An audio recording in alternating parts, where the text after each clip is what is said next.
Naiz irratian, bigarren kafea.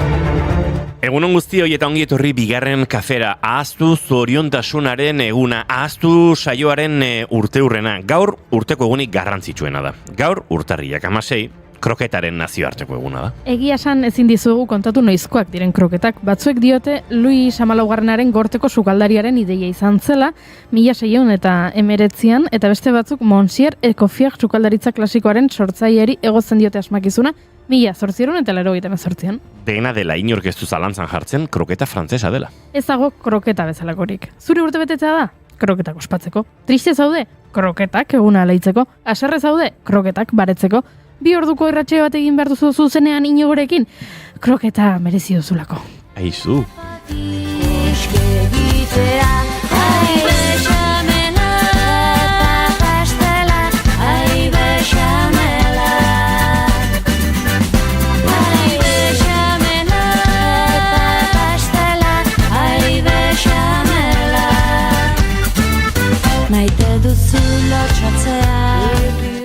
Goiuri da saio honetako kroketa zale ofiziala, beraz. Goiuri, kroketak debekatuko balituzte, zer egingo zenuke? Manifestazioa, free kroketak, free kroketak. Antzeko zerbait egin zuten Estatu Batuarren lege lehorra ezarri zietenean. Gaurko egunez, 1919ko urtarrilaren 16an lege lehorra deiturikoa berretsi zuten Amerikako Estatu Batuetan. Debekatu egin zuten alkoholdun edariak produzitzea, salerostea eta garraiatzea. Hala ere, herritarren artean alkoholdun edarien eskaria handia zen, eta horrek merkatu beltzaren sorrera ere egin zuen, eta adibidez Al Capone bezalako mafiako buruak aberastu egin ziren.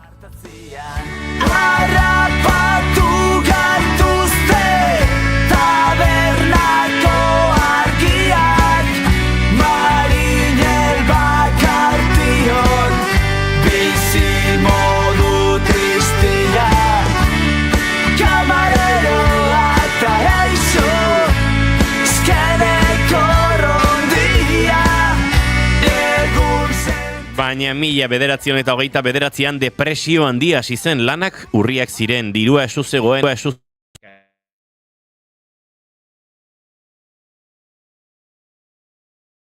Eta 32ko maiatzaren 14ean, Jimmy Walker, New Yorkeko alkate eta showman ospetsuak Beer for Taxation martxa gidatu zuen eta We Want Beer izeneko desfilea egin zen hiriko kaleetan. Garaiko egunkariek diote 1.000 pertsona inguru garagardoaren ganako maitasunaren gatik elkartu zirela. Esaten dute manifestazio hau inflexio puntu izan zela mugarria, legea bertan bera usteko. Zure itzala belarretan marrazten, musu bat larrunen.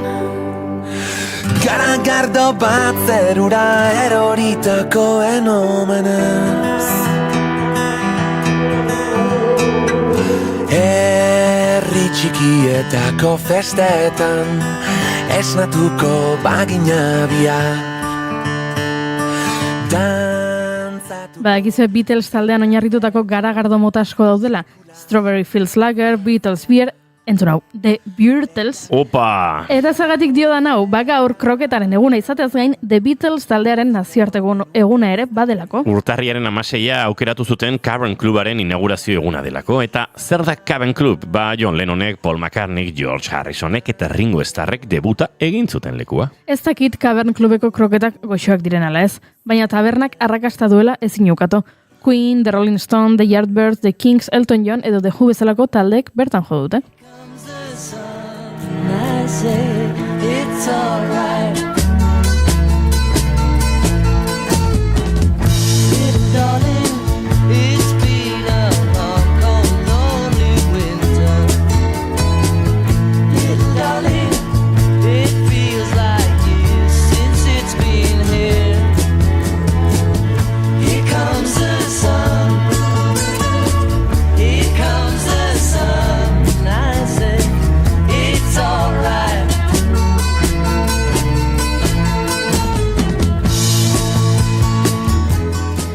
Eta hemen lotura The Beatlesen Let It Be diskoko ekoizlea Phil Spector gaurko egunez hil zelako. Estatubatuar musikari ekoizle, musikari eta abesti egile izan zen Spector, agian pop musikaren historian eragin handiena izan duen pertsona, 1960ko hamarkadan The Ronettes, The Crystals eta Ike and Tina Turnerrentzat abestiak idatzi zituen. Eta esan bezala The Beatlesen Let It Be diskoa ekoitzi zuen, baita John Lennon, George Harrison, Leonard Cohen eta Ramonesen diskoak ere, baina omenaldirik ez Phil Spectorrentzat. Talentu duna izango zen bai, baina bere bizitzako azken 12 urteak kartzelan eman zituen. Izan ere 2003an Lana Clark aktoreari ahoan tiro bat jo eta hil egin zen. Akusazioak aurkezutako frogen arabera Spectorrek 5 emakume mehatxatu zituen pistola batekin. 70ko hamarkadatik. 5 kasuetan Spectorrek sexu harremanak nahi zituen, baina emakumeek uko egin zuten. Ez da. Si me matan cuando me encuentren, que digan siempre que fui cantora viviendo sueños que como todas crecí. Orduan beste musikari bat aipatuko dugu. Lin-Manuel Miranda, gaurko egunez jaio zen estatubatuar musikagilea, idazlea, antzerkigilea, raperoa eta aktorea. In the Heights eta Hamilton Broadwayko musikalak sortzagatik da ezaguna bereziki. Disney etxearen Moana animaziozko filmaren soinu banda sortu zuen eta Mary Poppins Returns filmean antzestu zuen, besteak beste Pulitzer saria, Kennedy Center Honors, 3 Grammy, Emmy bat eta 3 Tony eskuratu ditu. Egotetik oso gertu da, gogoan duzu zer den egota? Bai. Bai, egota da sarien saria, Emmya, Grammya, Oscar eta Tonya lortzen duzu egota. Oso jende gutxik dauka eta Lin-Manuel Mirandari bakarra falta zaio Oskarra. Izendapenak ala ere, behin baino gehiagotan lortu ditu, adibidez, Encantorengatik. It was my wedding day. We were getting ready and there wasn't a cloud in the sky. Thunder walks in with a mischievous grin. You're telling this story or am I? I'm sorry, mi vida go on. Bruno says it looks like rain. Where's the guitar? In doing so he floats. Eta eguneko bitxikeria. Gaurko egunez 2005an Adriana Iliescu 76 urteko emakume Rumaniarrak ume bat izan zuen. Horrela historian ume bat izan duen emakumerik zaharrena bilakatu zen. Bai, baina urte bete beranduago erregorrak kendu zioten. Carmen Busada de Lara Andaluziarrak 67 urterekin bikiak izan zituen. Kasuak oihartzun handia izan zuen, bereziki Carmen 69 urterekin hiltzelako umeek 2 urte terdi zituztenean. Omen dago Indian beste emakume bat, Omkari Panguar 70 urterekin bikiak izan zituena. Baina esaten dute bere adina ez dagoela dokumentatuta. Ai, ama. Gracia y el salero zurean 11 kontzertu zurekin eta orain malko eta irriak gaur ez zaitu alboan distantzian eta ezinen dizu. Horrelako bitxikeriak alde batera utzita, gauza askoz serioagoak landu behar ditugu gaurko saioan. Hilbeltza novela beltzaren astea izango dugu izpide. Gero amesgaiztuak badituzue, gu ez gara erantzule egiten. Izarne Oiartzabal Santizo etorriko da kafe hutsa hartzera gurekin. Bilboko La Fundizioneko Borja Ruizekin ariko gara, Palestinaren inguruko ziklo berezi hasiko dute bihar eta xedetasun guztiak ezagutu nahi ditugu. Unai Elordik errealitate virtualeko kasko batzuk ekarriko dizkigula esan du, hori bai, divertigarria. Ea, ez garen zorabiatzen batez ere zu, Juri. Eta agenda astebururako plan proposamen ugari ditugu. Ba, entzuleok martxoak 16 ditu gaur, eta ostirala da, gora kroketak ongietorri guztiok bigarren kafera. Naiz irratian zarete.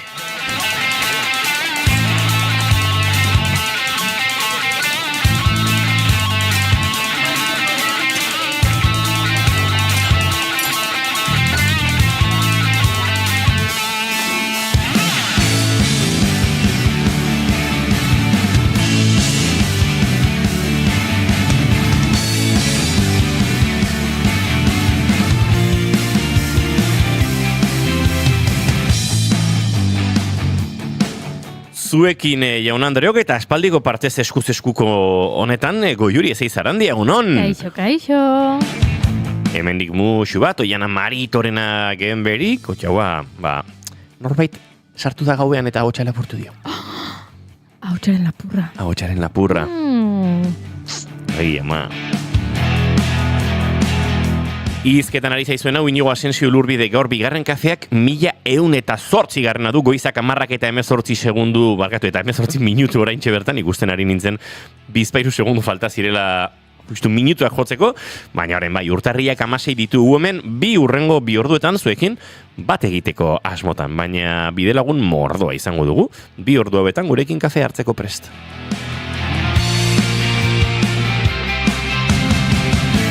Ongietor bigarren kafera, bai, naiz irratian zarete, bai.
Uxuek erejetaren igandea kantuarekin abiatuko dugu gaurkoan, naiz eta ostirala den, ostirala igual bada, ez dakit, igandearen antipoda?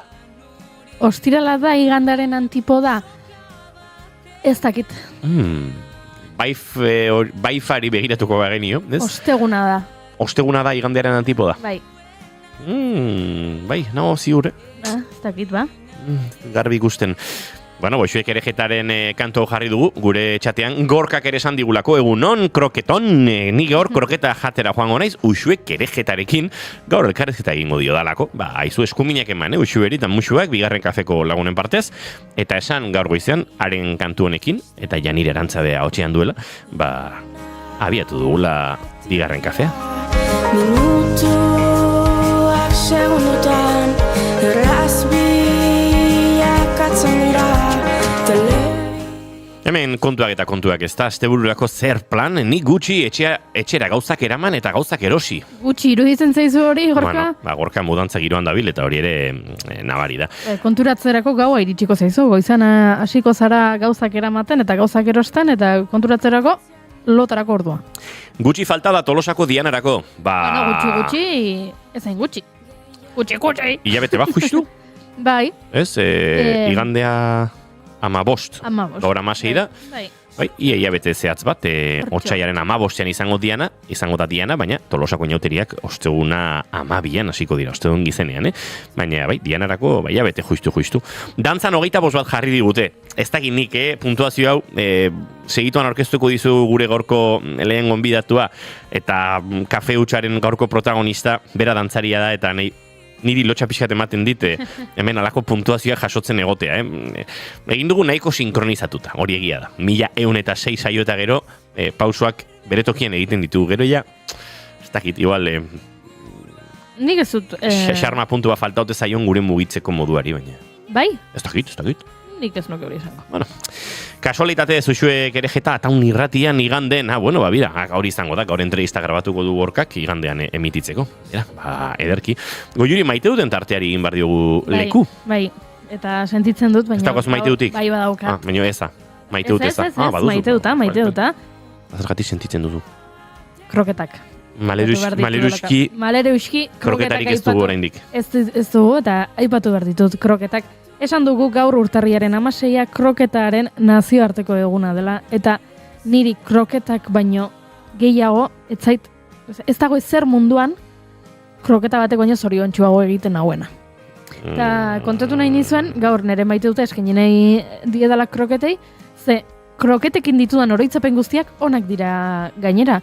Gogoan dut oso txikian nintzenean eta familiaren baserrian bazkaria egin berken nuenean, hortxe izaten nintzela beti zai ea izeba kontxik edo izeba pilarrek kroketak ekarriko zituzten, eta beti zen, ez dakit, aurreko unen urduritasun hori, beti kroketarik egongo, badago kroketarik, kroketak badaude kroketak, eta beti kroketen zai, eta oroitzapen politiak dauzkat, ze gero mai gaineran kroketak agertzen ziren, eta nik esaten nuen, kroketak, ze honak. Gerora ere, joan izenean, ez dakit, beste herri batzuk bisitatzera, eta tabernetara joan, eta lagunen batek esaten didanean, ez dakit, lekitiroa joten zarenean, joan taberna ontara zehango kroketa goxoak dira. Ni ara joaten naiz kroketak dastatzera, nire turismoa oinarritzen da, kroketismoan, eta hori ere oso gustuko dut, eta egia esan, zoriontasuna ematen didate kroketek, goxoak daude, jateko errazak dira, ez dira bereziki garestiak, aukera ematen didate tabernariak ezagutzeko, jatetxeak ezagutzeko, jendearekin elkarbanatzen dut maitasuna, jende askori gustatzen zaizkio kroketak noski, kroketak jatea da une goxo bat elkarbanatzea lagunekin, inigo kroketak dira nire bizitzaren oinarria. Bai, garbi geratu zait, eta hainbeste urte zu aguantatzen ibilita gero hori jakin ere badakitu. Beraz, esaidazu zuen herrietan, nora joan behar dudan kroketak jatera, ez? Ni jakin nahi dut, ze leku askotan egon naiz, baina ez dakit. Hernanin ez dakit nunda den kroketari goxoenak, eta Tuteran ez dakit nunda den kroketari goxoenak. Ez da nik ere. Eta Getxon ez dakit nunda den kroketari goxoenak. Goiuri, eta horrela, berreun euskal udalerri esan zenitzak eta ez duzu jakingo. Ez, baina asko badakizkit, eta izen batzuk aipatu nahi nituen, hango entzuleak balin baditugu, Mentxe, horeretakoak bazarete. Horeretan, Arkaitza tabernan. Ados. Esaten dute txatean. Ez ditut probatu, joan behar dut. Gorkari deiatzen hemen Hernanin, egongo da Hernani dire kroketa ona jartzen dituen tokirik. Bueno, ni banago goiuri alare, pixkat tematuta, eta gero eta kapritxo handiago daukat, iruko xuxiko ez da kroketa, eta ez dut topatzen izena, baina lupia eta hola tiradito moduko bat eta kimchi pixka daraman kroketa berezi horrekin. Ez izenarekin gogoratzen? Eda krokemaki edo horrelako zerbait, ez? Ez. Beste izen badauka. Durangoko entzuleok mesede, zuek, Durango eta Durango kaketzaretena, baina iruko xuxira joango zineten eta jarriko zizuen dastatzeko horrelako kroketa bat, kimchi oinarri pixka daukana, eta lupia ere badaramana, esango nuke lupia dela. Nik lenguan hori epatu genuenetik, nahiko tematuta nago kroketa horrekin. Igual joango naiz, ara. Aizu jarri azue, horrelako 10. Ados. Baina, gaur guk kroketa, ari garen esaten horeretan, egongo da, Durangon kroketa tradizionala jateko tokirik, nik ez dakit non den, baina kroketa asiar moduko hau oso berezia da bintzat. Eta Tolosara bazatozte, nik esango nuke, egoki taberna dela, kroketarik onena duena. Gu bintzat, ara joango gara gaur, kroketaren mundu eguna ospatzera. Eta nire maite duta, nire maite duta izango da atzoko kontzertuaren ingurukoa, nago bastante nagiak kentzeko beharrarekin, ze berandu etxeratu nintzen, Iruñan jonuen atzoariako lagunekin, aipatu nuen, euren pianistak Iñaki Ortegoke ezin zuela, eta haren ordez joan nintzen ura ordezkatzera. Politak dira ordezko kontzertuak, ze kokatzen zara bapatean, Niketa izena du. Niketa. Nigiri kroketa. Hori da. Niketa. Eskerrik asko. No. Durangoko lagun batek idatzi dugu. Bai? Entzule batek. Ze ona. Hori, maite dudala horrelako ordezkapen kontzertu hauek nun sartzen zaren bapatean zure ohiko musika talde edo taldeetatik kanpo, beste giro batzutan, batean deskubritzen duzu Iruñan Indar aretoa, gero ni konturatu nintzen duela urte asko Indaran egondakoan nintzela kontzertu bat ikusten, baina bestela nintzen anibilitakoa. Beste talde batzuekin hartu harreman horiek eta bestelakoak, eta egia esan, nire maite duta, bai, horrelako, ez da egit, pixkat zure konfort egoera arruntetatik ateratzen zarenean, beste jende batekin jotzera eta repertorio berriak egitera, eta beti da aberasgarria. Esan bar dut, 0 kilometro musika sustatzeko ekitaldi bat antolatu zuela Notizias taldeak, eta Notizias taldea osatzen dute tartean Deiak, tartean Notizias de Navarrak, eta tartean Notizias de Gipuzkoa egunkariek. Maite dute zada, ekitaldi horren aurkezpenean zegidela hitz bat edo bi euskera zentzun ote ziren, eta Iruñan ginela, pixkate, arraro somatu nuen, eskerrak, Marina Landak behintzat aria taldearen aurkezpena eta kantuen aurkezpenak berak euskeraz egin zituela, eta horrek eman ziola, nolabait ekitaldiari Euskal Herrian ginela pentsatzeko aitzakiaren bat, baina uste dut antolakuntzaren aldetik, hori nahiko eskase egon zela. Gauzak horrela entzuleo, goizeko 10:28 ditugu, eta gaurko abiatu beharko dugu, Goiuri. Bai? Eta gure gonbidatuari galdetu beharko dizkigu gure bi galdera mitikoak. Ui. Segituan aurkeztuko dizuegu entzuleok, Izarne Oiartzabal, gure kafe hutsa tartean.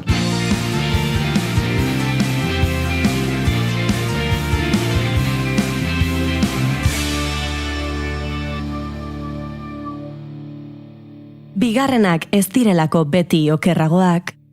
Bigarren kafea. Des nuits blanches à rechercher le sens. À quoi sert de briller, être une étoile filante si le ciel désolé me regarde brûlante. On n'a plus rien à dire quand on est épuisé. Tous les mots qui hantaient ma tête tournent troublante. Je suis désorientée, déshabillée, tremblante. Je ne sais plus. Izarne Oiartzabal Santiso, ondarroa, dantzaria. Txikitan dantza klasikoa ikasi zuen ondarroan bertan, eta ondoren hainbat dantza estilotan trebatu da.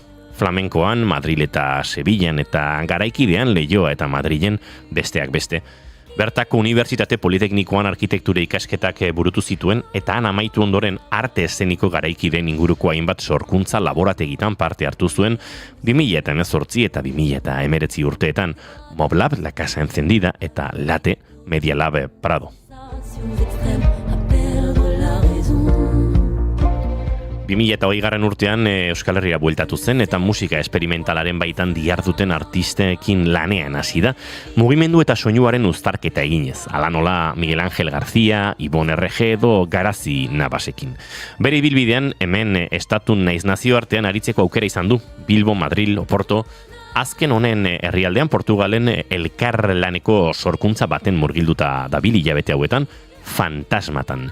Eusko Jaurlaritzaren dantza bilaka egitasmoan hautatua izan zen ensaio de forma lanarekin 2023an, zeinetan konexio intimoa bilatu nahi zuen entzuten denaren eta gorputzaren artean.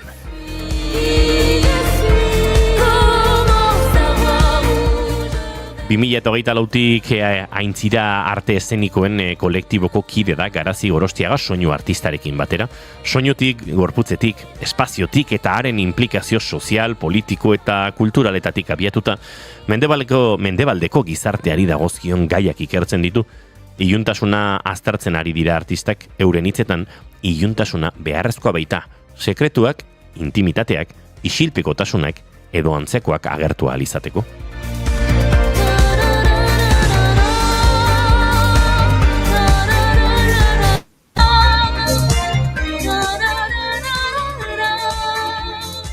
Sekretu edo intimitate horiek azaltzeko ez diegu eskatuko gaur hemen, baina saiatuko gara bere lana eta barne hori ezagutzen. Ongi etorri bigarren kafeko kafe hutxera, Izarne Oiartzabal Santiso, egunon. Kaixo, egunon. Bueno, lehenik eta behin zer moduz zaude?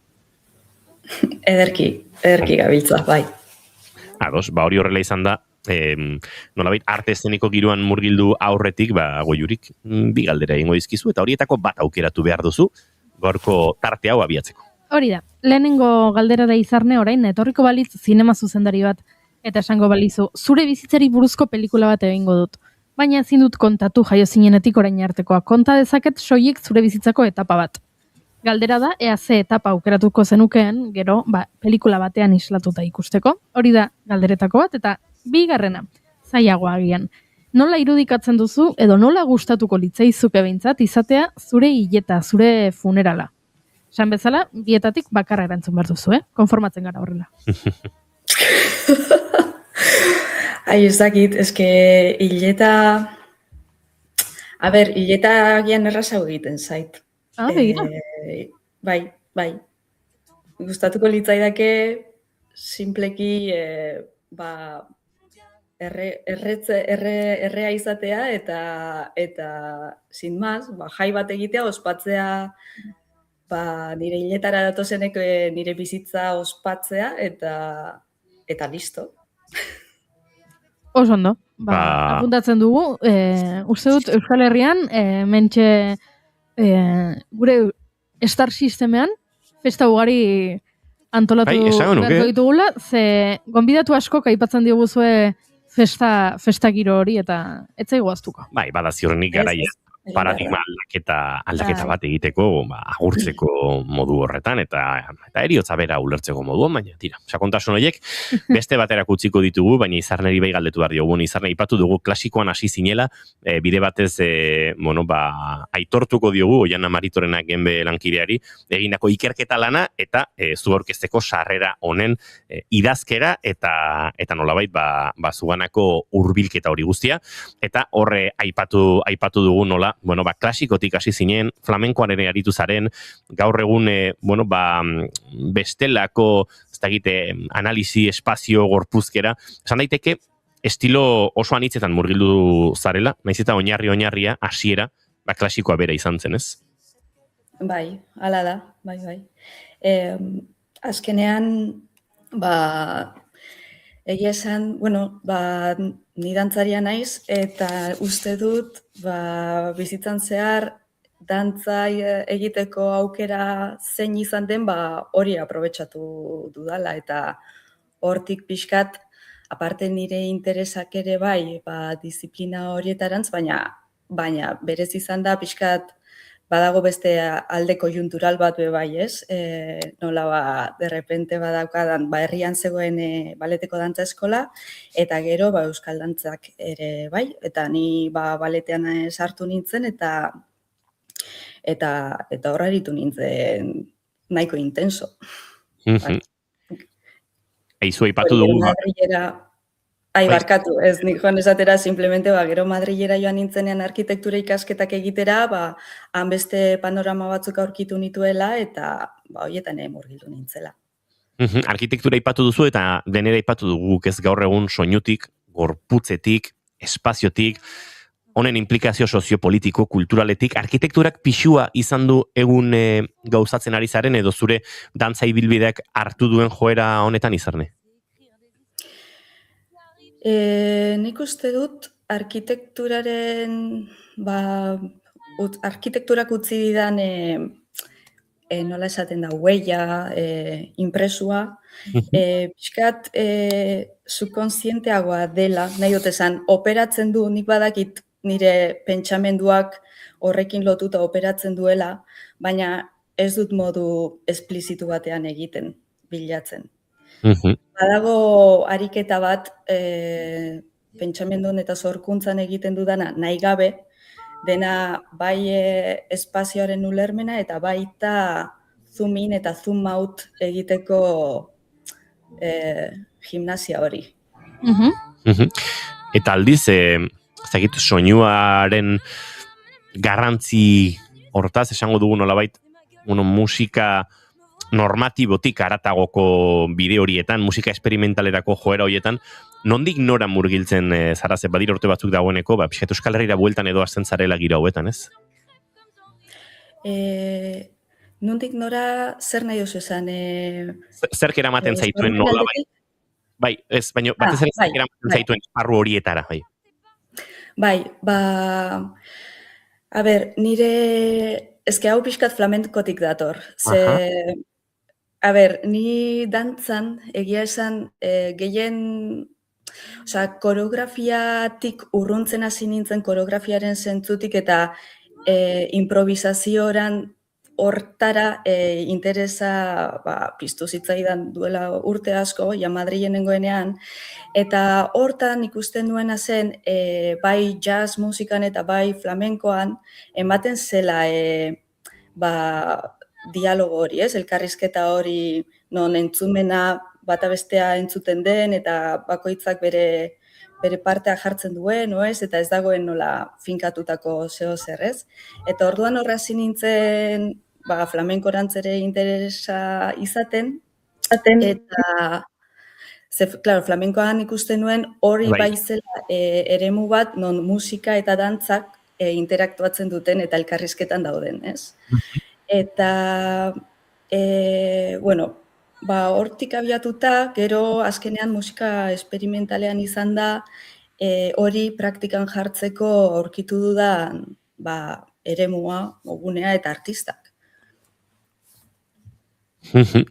Hor, ibilbide horietan, lehen aipatu dugu, ez, estilo aniztasun hori, inoiz sentitu duzu, anistasun horrek nolabait estilo bakoitzaren sakontasunetik urruntzen zintuela, edo nolabait anistasun hori ere indargune dela sentitu duzu, hori izaten direla, ez, barne borrokak, pixkate, ez da estiloen zurruntasunetik ies egiterakoan, bai dantzan eta baita bestelako, ez, arteen edo kulturaren esparruetan, nola bizi duzu anistasun hori edo sortute dizu buruko minik batzutan hain zurruntasunetik ez aritze horrek izarne?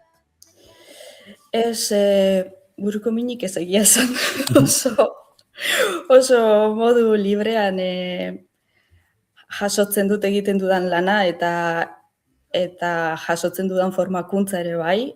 Azkenean disiplina horiek momentu haietan nituen eta orain dauzkadan galderak erantzuteko izan ditudan aukerak izan dira, galdera horiei erantzuteko, eta azkenean nire ahotsa eta galdera horiei erantzunez, nire ahotsaren aurkikuntza horretan lagundu didaten etapak izan dira. Orduan, azkenean bakoitzetik aspekturen bat gehiago jorratu izan dut eta hori janirekin daramat, ez? Lehen aipatu duguen saio de forma lana bera ere izarne, esango nuke 2023 urtean kokatzen gaituela, dantzan bilakan parte hartzeko aukera hori izan zenuela. Zer suposatu zuen horrek? Ze pixu izan zuen honek? Alde batetik eman zidan aukera oso proposamen esperimental bat aurrera eramateko eta plazaratzeko eta probatzeko. Eta ikustea nola hemen Euskal Herrian badagoela arte eszenikoetan ere esperimentaziorako espazioa izan zen oso pozgarria. Eta bestetik baita nire lehendabiziko bakarkako lana izan zen. Orduan pixkat momentu hori ikustean azkenean nire erantzunkizuna, neukan lan horren erantzunkizun osoa, ez? Eta horriek ere beste leku batean uzten zaitu, eta, interesgarria izan zen ikustea, nola manejatu horretan. Eta, bai, konfiantza eman zidan, baita, ez? Horrelako proposamen ezoikoak, bota alizateko, da jarraitzeko, bai, dantza lantzen. Han bakartasun hortatik edo, 2024an, lehen aipatu bezala, aintziraren arte eszenikoen kolektiboaren sorkuntzara, hemen Garazi Gorostiagarekin batera abiatu zenuen bide bat. Ez dakit, aurreko urteko esperientzia ark eraman da, edo bestelakoetan kolektibotasunetik aritu zinelako, zerk eramaten zaitu eta zergatik edo ze momentutan egiten duzu match hori Garazi Gorostiagarekin. Egia esan, Garazi urte, ez dakit 2020an ezagutu nuen, ja Bilborantz etorri nintzenean, eta, bueno, ordundik lagunak izan gara, eta gara. Eta orduan match hori ja eginda zegoen. Kontua da, urte hauetako gure lanetan, beste artista eta lagun batzuekin kolaboratu izan genuela, baina elkarrekin ez genuela ezer egin, eta hortik abiatu zen. Elkarrekin zer egiteko gogoarekin. Nolakoa izaten ari da esperientzia, ze dagoeneko 2 urtetxo betetzera zoazte, okerezpa naiz, kolektiboaren sorkuntzatik. Galdetuko dizut ere, pixkat Genoveva Ferroziderekin batera aurkeztu duzuen lan horren inguruan, baina lehenago pixkat nolakoak izan dira 2 urte hauek, eta pixkat kolektibo bezala ere bilakaera nolakoa izaten ari den. Lagunak garen ez gero oso erraza da. Oso erraza da, ze azkenean lagun batekin batzea, ikustea zer nahi dugun egin, probak egitea elkarrekin. Azkenean, elkarrekin egoteko, eta elkarrekin denbora pasatzeko aitzaki bat da baita. Eta, zentzu horretan eman dugun bidea oso modu, ez dakit, erraz eta lasai batean izan da, garatu dugu, saiatu gara garatzen egin ahal izan duguna, baina ez da, izan zer, ez dakit, uste dut gure kasuan garrantzitsuagoa dela gure arteko harremana eta hor zertzen dena proiektuarekin noraino heldu edo nora eramatea baino, ez? Aipatu dut, lan bat orkestu duzuela Orkonera Lutxana bilduman Genoveva Ferroziderekin. Hemen berriro ere soinuaren garrantzia agertzen da, eta esango nuke soinuaren gordintasuna, garraztasuna, pixkate iaia musika diegetiko bihurtzen da, espazioak berak sortzen duen zarata, nolako izan da esperimentazio hori, eta nola iritsi zarete proiektua pixkat hemen kokatzera eta Genovevarekin elkarlanera? Bueno, pixkate modu berde. Hemen behintzate Bilbo aldean dabiltzan musika esperimentalaren inguruko artistak, gune horretan oso normala da elkarrekin kolaborazioak egitea eta lan desberdinak egitea, orduan, horrela izan da. De repente, Joanarekin, Genoveva Ferrozide proiektuaren artistarekin, elkarbanatzeko, gure aintziraren lan elkarbanatzeko aukera izan genuen, eta horre egin genuen beste konposaketa bat. Eta horrela, ez dakit, oso inguru honetan oso normala da. Horrelako kolaborazioak egitea. Aizu, urte berri abiatu dugu, oraindik bagabiltza hemen eztabaidatzen noiz arte urte berri hon, eta horrelakoak esan daitezkeen, baina zein dira 2026erako planak, proiektuak, edo pixka bate, ez dakit urteari eskatu diozuen, egitasmo hauek edo beste hauek gauzatzea, badago plan zehatzik 2026 ontarako izarne? Bueno, orain nire energia eta daukat fantasmataren sorkuntzalan berri horretan jarrita. Eta, pixkat artearen munduak beti dauka incertidumbre eremu oso handi bat. Orduan, 2026 oso luze ikusten dut orain, momentuz hori, bista fantasmataren sorkuntzan daukat, eta gero ikusiko da. Hortik zertu gauza ateratzen diren, aintzirarekin ere, otsailaren 22an daukagu Montehermoson Claustro Sounds zikloaren barruan beste kontzertu bat, eta gerora zer datorren, eta, gero beti bezala, deialdiak ikusten, deialdietara proposamenak bidaltzen, eta non baiten baietz esaten diguten, eta zeintzuk aukera agertzen diren, horren zain. Urteak eman ditzala aitzaki asko proiektuak gauzatu, proiektuak gozatu, estreinatu, jendearekin birtopatu, eta baita mugak gainditzeko ere, aipatu bezala nazioartean eta Portugalekin harreman horretan ere, ikusi nahi zaituztegulako. Izarne, denbora ere agortzen ari zaigu, agurtu egin bartzaitugu, baina eskertzen dizkizugu minututxo hauek, eta ziur etorkizun hurbilean, aurrez aurre eta kafetxo batekin, hemen bigarren kafe hartzeko aitzakia topatuko dugula. Eskerrik asko eta laizter arte. Eskerrik asko zue, egun hona izan. Berdin, agur.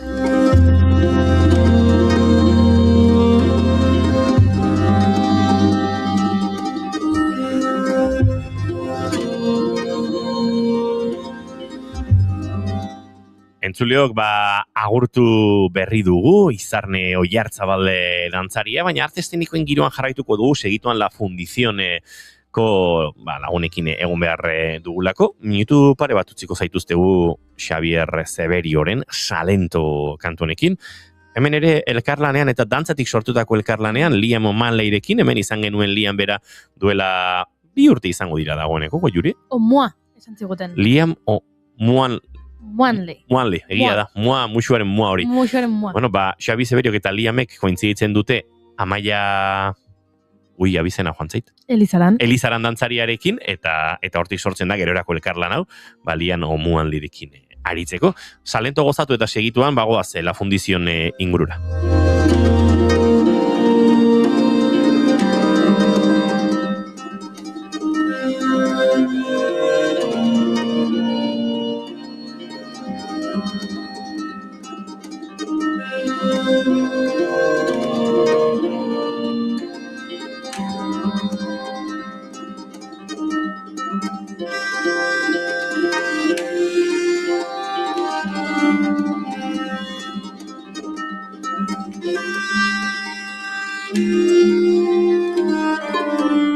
Eta kantu hau Kolonbiako Salento herriari eskainitakoa da. Xabi Zeberioan izan zen bere familiarekin bidaiatzen duela urte 2 edo 3, eta nolabait Kokorako baiaran ardatz kafegilean, eje kafetero delakoan Kindion, Kolombia iparraldea xamarredo, erdi gunean gutxera bera, bertan dago Salento herri zoragarri ederra, eta paisajistika andino oso ederrarekin, bertan inspiratu zen Xabi Zeberio kantua gozatzeko.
Bigarrenak ez direlako beti okerragoak, bigarren kafea.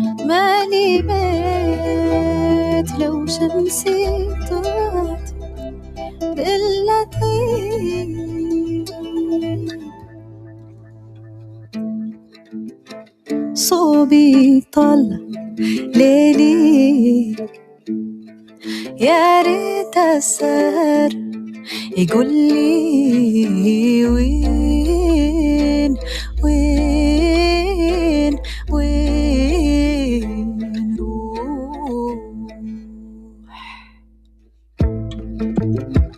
وردي فاح ونجومي. Bilboko La Fundizion antzokiak urtarrila Palestinan oinarritutako arte eszenikoen ziklo bati eskenita hasiko du. 2026 hau ziklo hori datozen 2 asteetan egingo da, bihartik abiatuta eta 2 ikuskizun izango ditu Foot eta adiemen, futbolari palestinar bati buruzko benetako gertaeretan inspiratutako bakarrizketa poetikoa da, eta Bitzini 4 interpretez osaturiko muntaia, non dantza eta hitza elkarrekin bizi diren palestinarren erresistentzia memoriak berreskuratzeko, 2 piezak ziklo horri esker ikusi ahal izango dira lehen aldiz Euskal Herrian. لو شمسي طلعت إلا تغيب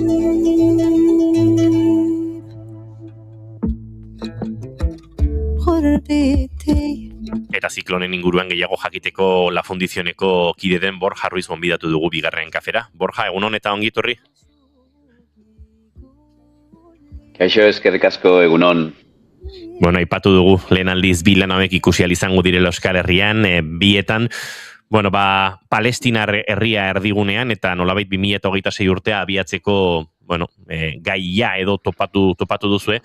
Pentsatzen dute, bueno, prozesu luze bat dela horrelako lanak Euskal Herrira ekartzea eta batez ere, bueno, jakinik, ez, horrelako lanen atzean dagoen maila Euskal Herrira ekarri eta era berean, guztia nolabait gizarteratzea eta saiatzea, ez, Palestinar herriarekiko atxikimendu horretan guztiak, pixkat zentzu hartzea, ez izan da uste dute apostu garrantzitsu bat urtea abiatzeko, Borja. Bai, hau duela hilabete batzuk komentatu genuen, justo Palestinako gatazka pilpilan zegoen, orain badirudi apur bat ahaztuta daukagula, baina bai, justo 2026 urte hau hasi behar genuen, eta, bueno, arte eszenikoak eskaintzen duten, potere soziopolitiko hori behintzat ekarri nahi genuen, geure aretora, eta hortze, noski, Palestinako gatazka zegoen, eta hortze agertu ziren, bai arakatzen egon ginelako, 2 ikuskizun hauek, alde batetik antzerkia, bakarrizketa bat, Foot deitutakoa, eta gero beste alde batetik dantza garaikideko beste pieza bat Bitzini. Eta, bueno, bai, konpainiekin hitz egin da, eta lan mortotxo baten ondoren hemen izango ditugu. Eta, bai, ondo datorbe bai gogoratzeko, ez, Palestineko gatazka bertan jarretzen dauela. Nezita orain badirudien, bueno, munduko fokoak beste leku batean dauzela, ez. Bai, zalantzari gabe. Urtarriaren 17 eta 18, bihar eta etzi, larun bat eta igande, Foot izango da nolabait ziklonia sera emango diona, Borja. Ismail Khalidi idazle palestinar libanoarraren, bueno, nolabait benetako gertaeretan inspiratutako bakarrizketa, eta hor badago, nolabait publikoak kolpe potolo bat jasotzeko lan bat, azken finean egiazkotasun horrek ere ematen diolako, ez, gordintasun handia lan honi.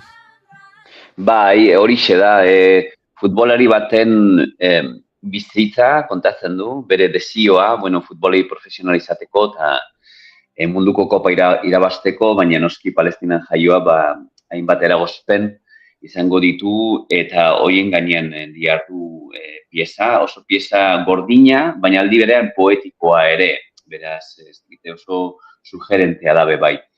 Nik uste dute artistikoki hausnarketa egiteko pieza proposa, eta gero gainera izango dugu pieza eta gero bai larun batean eta baita igandean ere, eta baita datorren asteko pieza eta gero solasaldiak izango ditugu, bai konpainiarekin eta baita erakunde aktivistekin, Palestinaren aldeko erakunde aktivistekin. Beraz, emanaldia eta gero solasaldi nik uste interesgarriak izango ditugula, bai artearen aldetik eta baita, bueno, politika eta Palestinaren gatazken aldetik bere.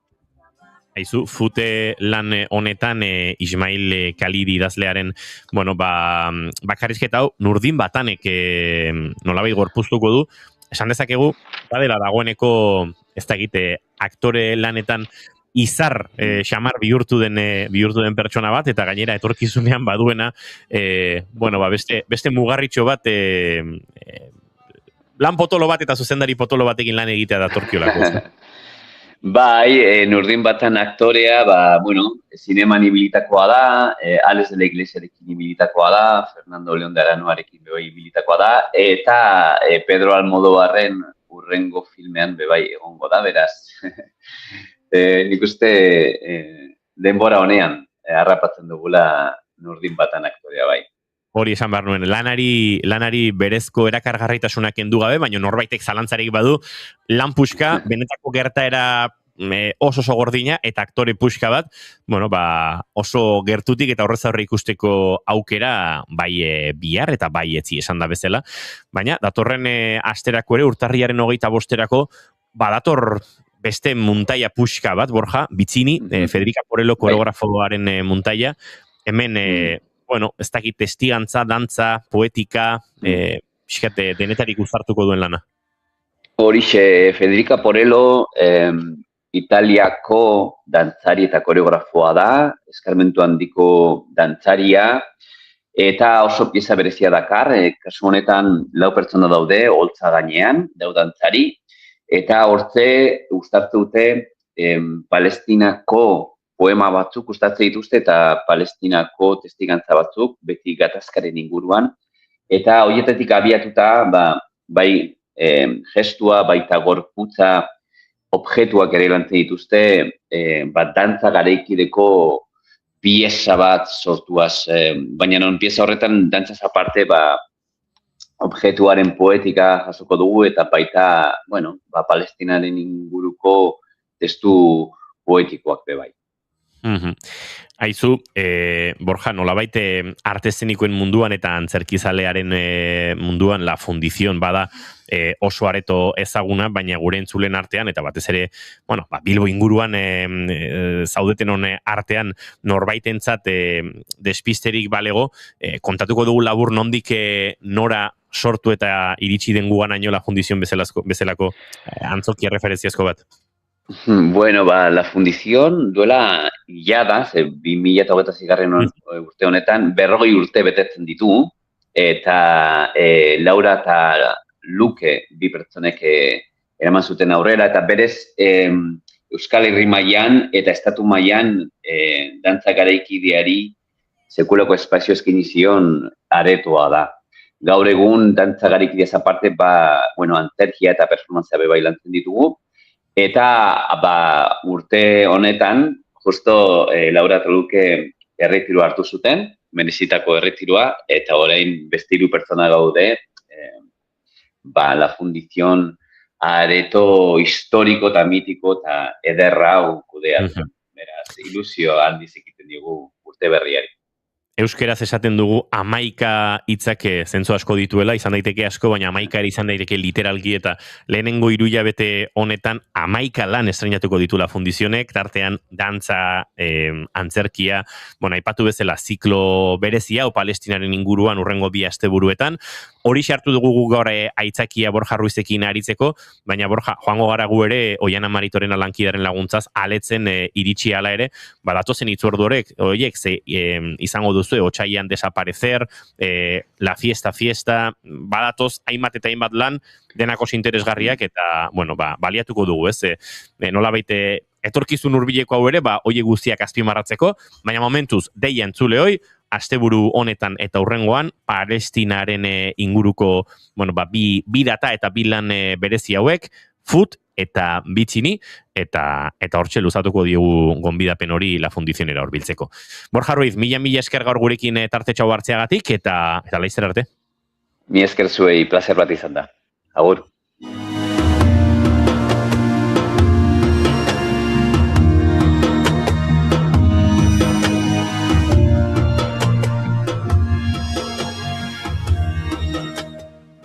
Jasmine Hamdanen Nerilla kantu honekin egingo dugu urrengo tarte txiki-txikia 21 segundutan, bagoaz azken ordukoaren bila entzuleok Estudio Zentraletara.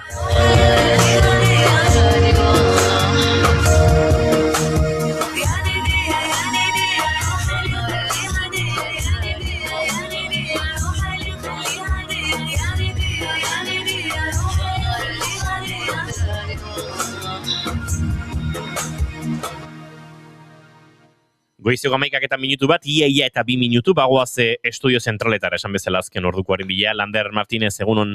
Egunon Inigo, egunon bigarren kafeko lankide guztioi eta entzuleoi ere. Ostiral honetan, ELA, LAB, ESK, Estilaz eta Martxoak hiru elkarteak aurtengo urteurnaren leloa jakinarazi du. Memoria antolakuntza borroka. Gainera, Zaramagan eraildako 5 langileak gogoratzeko ekitaldi handi batean lanean ari direla, esan dute. Esan bezala, memoria antolakuntza borroka. Da Zaramagan duela 50 urte poliziak eragindako sarraskia oroitzeko sindikatuek eta Martxoak hiru elkarteak adostutako leloa. Horrez gain, urteurnarekin bat datorren omenaldi berezi gisa balioko duen ekitaldi handi batean lanean ari direla iragarri dute. Otsailaren 9 egingo duten agerraldian emango dituzte xehetasun gehiago. Memoria bizirik mantentzeagatik egindako lana aitortzeak bultzatzen dituela urtero Gasteizen poliziak hildako 5 langileak gogoratzera eta omentzera gaineratu dute. Era berean 50. urteurrena ospatzeko kamisetak eta jertxeak salgai egongo dira sindikatuaren egoitzetan eta denda virtualetan, eta memoria kolektiboko ariketa honetan elastiko eta jertxe oroigarriak eskuratzeko deia luzatu dute. Bestalde, zinemaldiak azken edizioari begirako genero identifikazio txostena eman du argitara. Jaialdia sektorearen ispilu den neurrian egoera ezer gutxi aldatu dela da ondorio nagusia. Sail nagusian gainera jaitsi egin da emakume zinemagile kopurua. 2025ko edizioari begira osatu duten txostena eman berri dute argitara eta datuek agirian utzi dutenez, ondorio nagusia aurreko edizioari begira ezer gutxi aurreratu dela da. Txostenean, hautespen batzordeak ikusi dituen 3.200 filmak aztertzen ditu, kategoria nagusietan emakumezkoek duten parte hartzea zehaztuz. Datu nagusia honakoa da, emakumezko profesionalak 15% eta 29% dira batez beste, eta arte zuzendaritzan bakarrik dira gehiengoak. Ekoizpena, gidoia, zuzendaritza eta muntaketa orden horretan dira kategoriarek desorekatuenak. Saileen araberako analisian, New Director saieko orekaren aurrean, saio ofizialean emakumezko zuzendarien beherakada erregistratu da iazko zifrekin alderatuta. Emakumeen presentzia gehien areagotu den saietako bat Made in Spain da, gidoilarien 45%, zuzendarien 43% eta muntatzaien 42% emakumeak dira. Eta nazioartera begirada azkarra Emmanuel Macronek aurpegia jarri dio Trumpen Groenlandiaren naikeriaren oposizioari, magnatea aipatu gabe kolonialismo berri bat abian dela baieztatu du. La France a décidé de se joindre à l'exercice qui a été programmé et lancé par le Danemark. Europaren defentsa osoki zabaldu behar dela aldarrikatu du kontinentearen autonomia estrategikoa sustatuz. Horretarako 15 bat militar bidali ditu eta itsaso lur eta aireko baliabide gehiago bidaliko dituela aurre ikusten da Europako beste herrialde batzuekin batera. Trafikoan aipatu behar dugu ez dagola bestelakorik aipatzeko, lasaitasuna uneotan bigarren kafiko lankidei itzultzen dizuegu seinalea. Gero arte. Eskerrik asko Lander Martínez goizeko 10 eta 4 minutu, eta guk aurrera egingo dugu, segituan aurkeztu behar dizugulako, Unai Elordi Hidalgo gurean.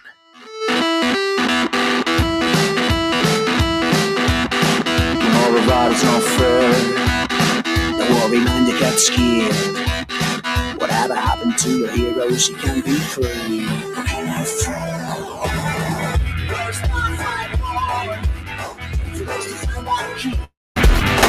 Come and get a shower, please. Status D, status D.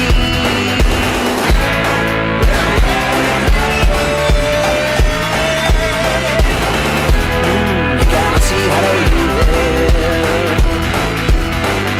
Yeah. Just know that I leave. I'm in the front stairs. Take it easy about this, step by step, step by step. The game plays with us. We want you not to make a plan.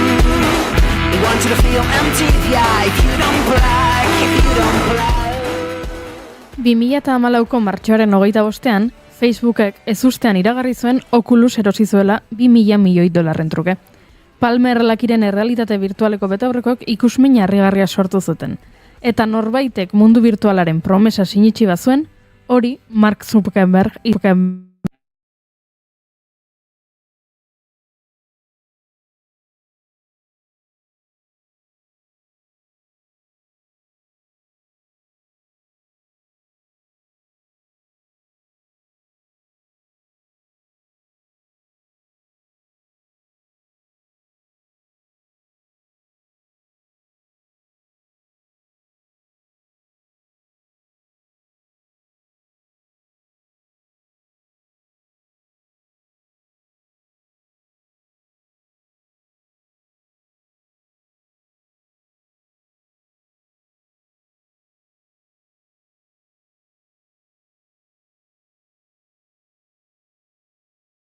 kontua sortu zenetik nik ikusi dudanean 2014ko martxoaren 25ean markatu erosi zuela Facebookek. Hilko zara? Bai, erosi zuela Facebookeko klus esan dut. Hainbeste denbora, bai, egia da. Egia da, segimentu handiena gertatu zela batez ere bideojokoen munduan gatik, ez? Eta beti onda oso tapatuta, eta arrazoi nagusienetakoa izan da beti, erabili behar izan dela ordenagailu bat betaurreko horietan irudi hori errenderizatu izateko. Eta gara, orduan horrek eskatzen zizun, erosi bartzen duen ordenagailu potente bat, eta gaina betaurrekoak erosi bartzen ditun, eta betaurrekoak zian garestiak, eta orduan, hasieran inbartzen duen inbertsioa bideojoko batean jolasteko, oso handia zen, eta normalean bideojokoetan jolasten duen jendea normalean gaztetxo izaten da ez, nik ere jolasten dut, baina, esan nahiet, zu ere gaztetxoa zara elordi. Hori ere egia da. Gehiengo handi horrek bazeukan, nahikoa presupuesto orduan eskaintzen zuen horretarako ezen nahikoa edo gutxienez ez zeuken hainbeste irisgarritasunez. Eta gira nik ere askotan kritikatu izan dudala errealitatibo bertala ez nion zentu asko ikusten batez ere presioengatik ez. Eta, bideojokoetan ulertu nezaken ez, baina metaverso mundu horretan azkenean bi gauza nahazten ari garelako. Batetik ari gara espekulazioa eta beste mundu paraleloa sortu nahian gizakiaren mundutik, horrek ez daukala zentu asko, baina baizela interesgarria ulertzea gaur egunez, gemelo digitalak izaten dira, bikiak. Mundu bikiak sortzeko gaitasun horretan gertatu daitekela zuk lanerako ez, elektrizista balimazia ikasteko makinak eta nola funtzionatzen duen, izan daitekela oso interesgarria. Baina, kostatu zaiten ulertzea zertzen inmersitate kontzeptu hori, bai? Eta orain dela gutxi, 2025ko azaroan, Steam plataformak, joko plataformak esan zuen, aterako zituela betaurreko berri batzuk. Bai, standalone izango zile eta gaitasun gehiago. Eta segulako ikusmira sortu dute betaurrekok. Zergatik, Steamek badaukalako sinesgarritasun handi bat, eta ateratzen dituen makinetan beti dagoelako zerbait oso interesgarria, eta normalen prezio nahiko ona izaten da, ezta? Horra nik esaten hon. Eta zergatik ez probatu zertaz ari diren inmersibitateaz ari diren, ez? Hemen daukadan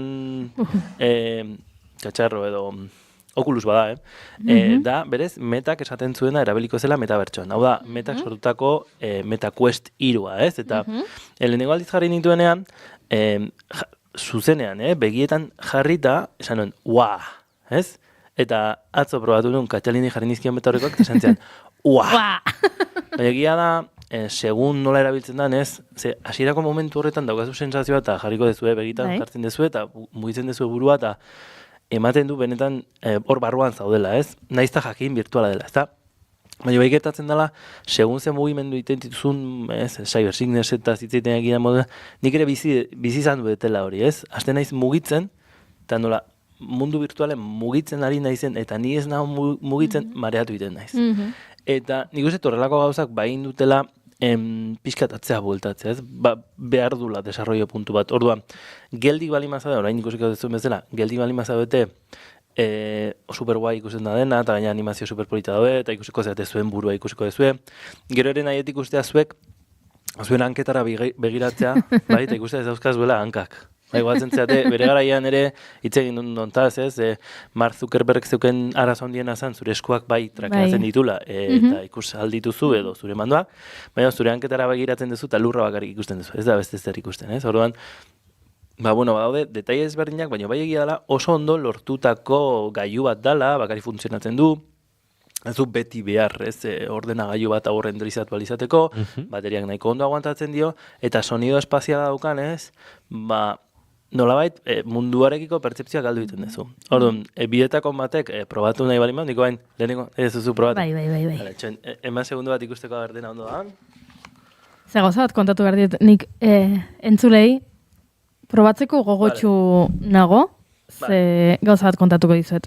2016an, hau da, duela 10 urte, Microsoftek HoloLens atera zuenean, nik Microsoften egiten nuen lana, eta egokitu zitzaidan. Microsoften lan egiten zen. Bai. Hoi ni guatzen ez, santura. Bai, baina hori izan zen, Kalifornian? Ez. Ez, hemen. Belgikan hori da. Bai.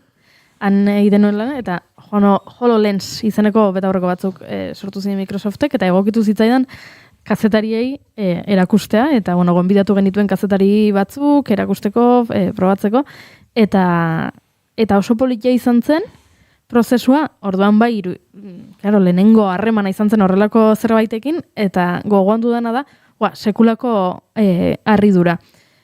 Saltzen genuen etorkizuna balitz bezala, eta 2022an Microsoftek HoloLens proiektua alde batera utzi zuen. Eta esan zuen, HoloLens 2 ekoizteari utziko ziola, HoloLens 3 berez bazetorren, baina esan zuten bertan bera uzten zutela, eta pixka bat alde batera geratzen zirela betaurrekoak nolabait.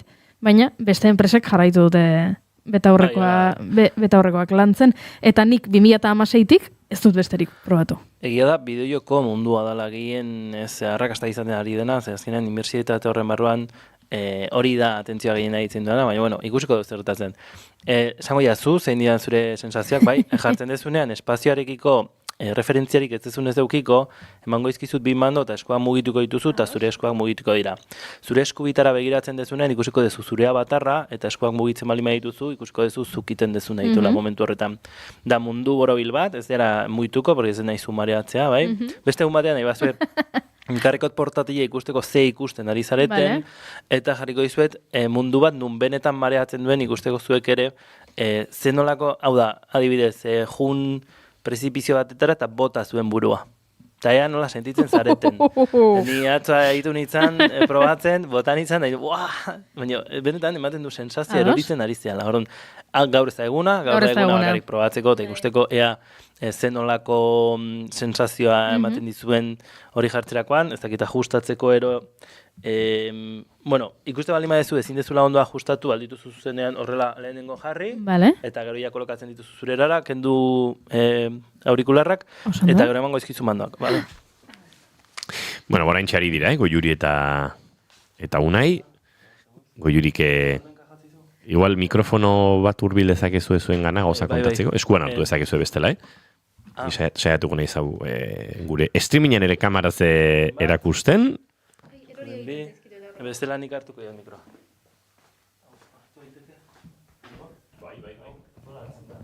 Hori hartzeko osorik hartu harko duzu igual. Edo zure hartu bestela. Erori egiten zaizkitu eta horrekoak. Erori egiten zaizkitu. A ber, hemen dagoezu mikrofona. Ze ikusten duzu? Ez que erori egiten zaizkit. Ajustatu dituzke? Bai, hor, txene. Bango izut segundo bat. A ber, hemen ari dira, ajuste lanetan, eta ni bien bitartean entzuleok, zuei, hau, kamaraz erakutsi nahian. Vale, oso ondo. Ikustezu izpilu, ikusten duzu zure eskubita, bidatu zure eskubita. Nere eskubita? Izpilua da? Bai, izpilua dago. Zure gura ikusten duzu, Bai, joi, arroxa daukat. Bai, da, sortu da, nahabatarra. Zuk ere mikrofon horbildu nahi, hitz egiterakoan. Berdina, mikrofonatekin biok egin dezakezu. Eta, gero justu aurrera bidatzen duzuen, ikusiko zu hiri bat. Hiri bat, bai. Oso futurista. Bai, baina, fijatu animazioetan. Unai mikroa. Fijatu animazioetan. Su artifizialak daude. Hemen aurrean daukat, ez dakit zer da, estralurtar bat, edo ontzi estralurtar bat bezala. Han bukaeran badaude etxeak, eraikinak. Zure eskuak mugitzen bali maituzu, nola natural ikusten zu mugitu lasa eskuak? Eskuak ikusten ditut, besoak ikusten ditut, eta esku batzuk ikusten ditut. Eta bain, begiratu zure hanketa. Unai mikro horbildu, begiratu zure hanketa, hori da? Nik itzuliko izuete. Hankak dituzu, Goiuri? Ez, oinak ez ditut ikusten.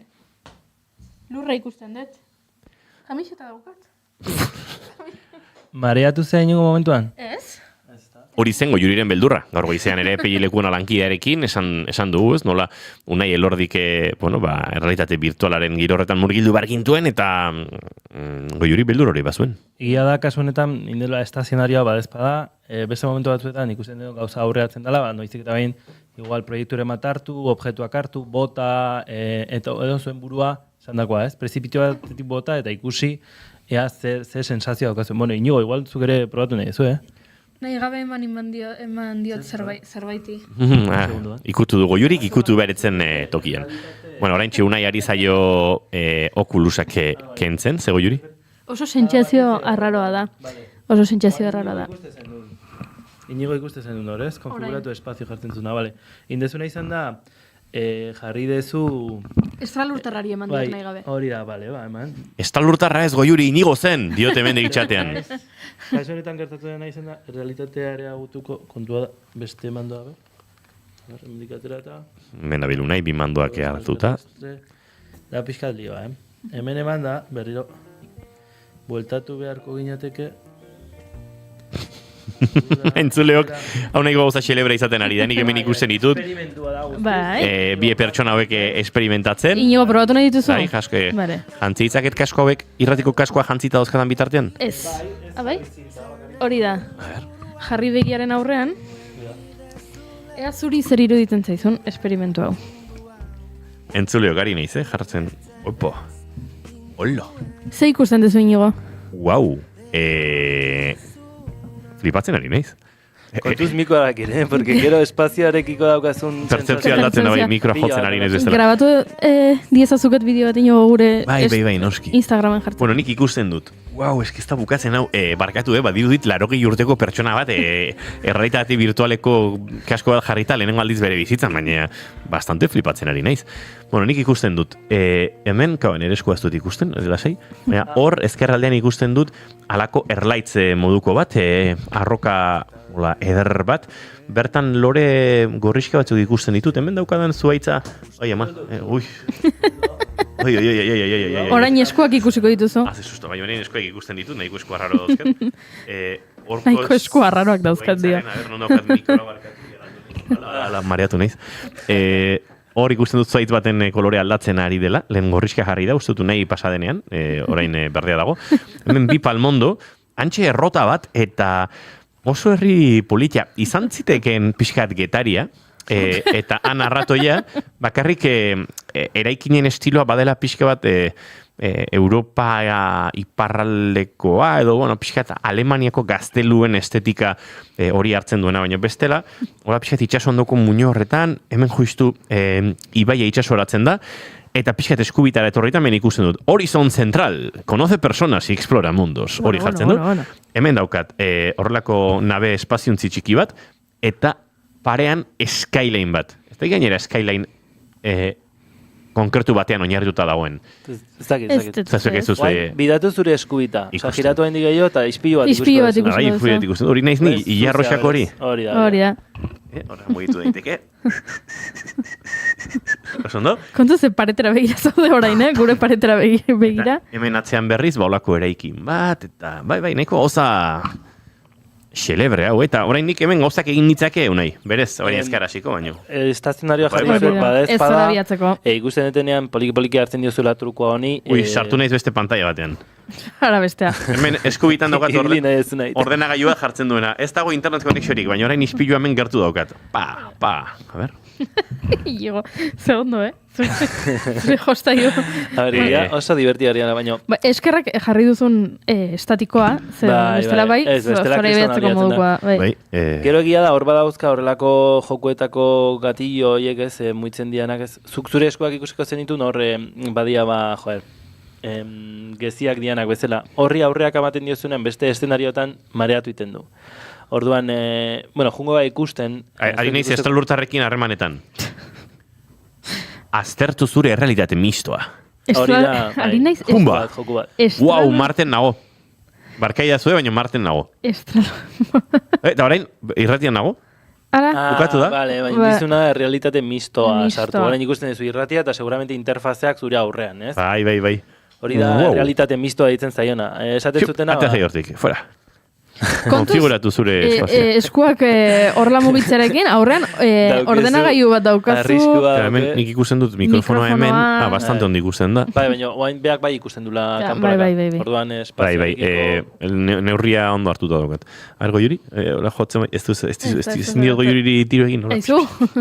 Bueno, beste hon baten, bezuek errekizoidia jokua prestatuta eta dena, azkenean, oain azte bali magia gauza guztia hau egiten, ez egiten, zulea galduko da, gaixoa, eta beste batean, saietuko naizela egiten da, beta horrekotan Iñigok edo Goiurik ikusten duna pantalla batean ikusi, eta jendeak gutxienez YouTubetik edo ikusi alizatea mundu horretan, zertan ari garen, nola ari gara muitzen, eta horrelako sensazioa. Baina bai, nahi nuena ulertzea gaur gehien bat zen, ulertzea inmersibitate kontzeptu hori eta betaurreko hauek egiten dute paralelaje efektua oso hasieran behintzat ez lehenengo aldian da, oso, erakargarria. Oso impresionantea da, bai, ikaragarrizko impactua sortzen du.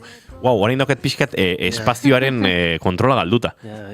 Mikrofonoa begira... Igual Mark Zuckerberg hoi pasa zitzaion. Begira da bera ere, zituenean, pixka bat fokoa galdu dut orain. Bai, eske dauzka lente batzuk, eta azkenean, gure begia ez dago horren ohituta, eta ez bali madezu denbora pasatzen duz, zure begia entrenatzen, sufritzen da. Horregatik esaten dizuen ikerkuntza hori, cyber sickness kontzeptu horietan, eta ikusteko bagian teknologiaren adopzioaren falta ere izan daitekela, edukiak sortzerako garaian ere, jendea mareatzen dela, eta horrek azkenean adopzio kontzeptu horretan batzerak abotatzen zuela, baina bai egia dela, inmersibitate kontzeptu hori ulertzen duzula bakarrik kaskoak gaina jartzen zenituela, eta horzan gehien bat nire helburua. Beste batzuetan etortzen nahi zenan horrelako kasko batekin, beste probatxo batzuk ingo diteu, eskalatzea adibidez, edo interakzioak berak ematen duen sensazioa, ematen du gauza bat hartzen ari zehala benetan.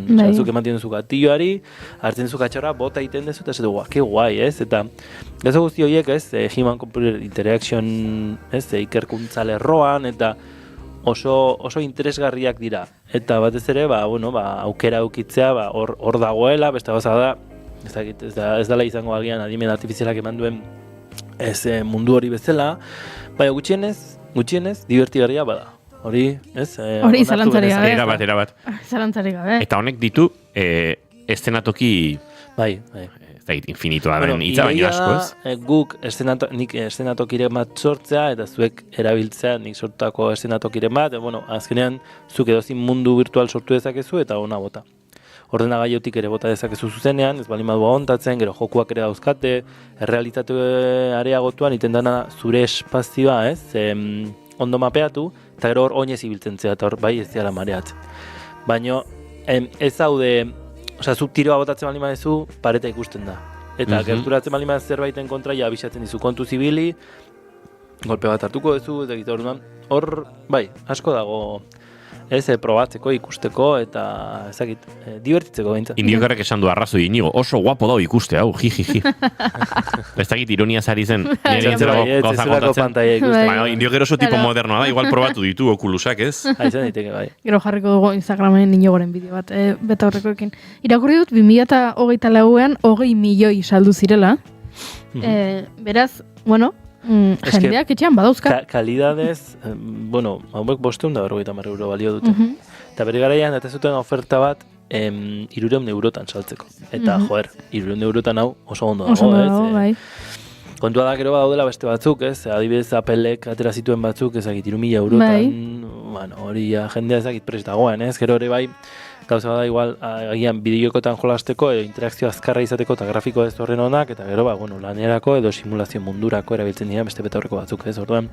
Hor, merkatu egon badago. PlayStation bosta dala azkena, hori 500 euro inguru, 600 euro ingurun dago? Hori da, baino badauka ere, bere betaurreko tipoa badauka, kontua da zaudela lotuta PlayStationera. Kasu honetan, honek eskaintzen dizuna da, desarrollatu izateko gaitasuna handia. Eta gaur egun edo zeinek zerbait berezia egin nebelin badu errealitatea areagotean edo, meta momentu hauetan nahiko indar sartzen ari da, eta, ikusko da, zenbat einako da, baina badaude gauza oso interesgarriak indaitezkenak, ez bakarrik ez mundu inmersibo guztiz inmersiboa entoki batean, baizik eta ere errealitatea areagotu batean, bain dela gutxi neurozirujano batekin hitz egiten nahi nintzen, esatizean, gaur egun existitzen dira, betoreko batzuk, zu operatzea zuazen momentuan, pertsona dago, bere resonantzia sartzen zaio, eta laguntzen dio pila bat, inzisioa egiterako garaian, prezisio gehiago izaten, gutxinez, zibestela okerka egiten dute batzutan pantaila baten begiratuta, eta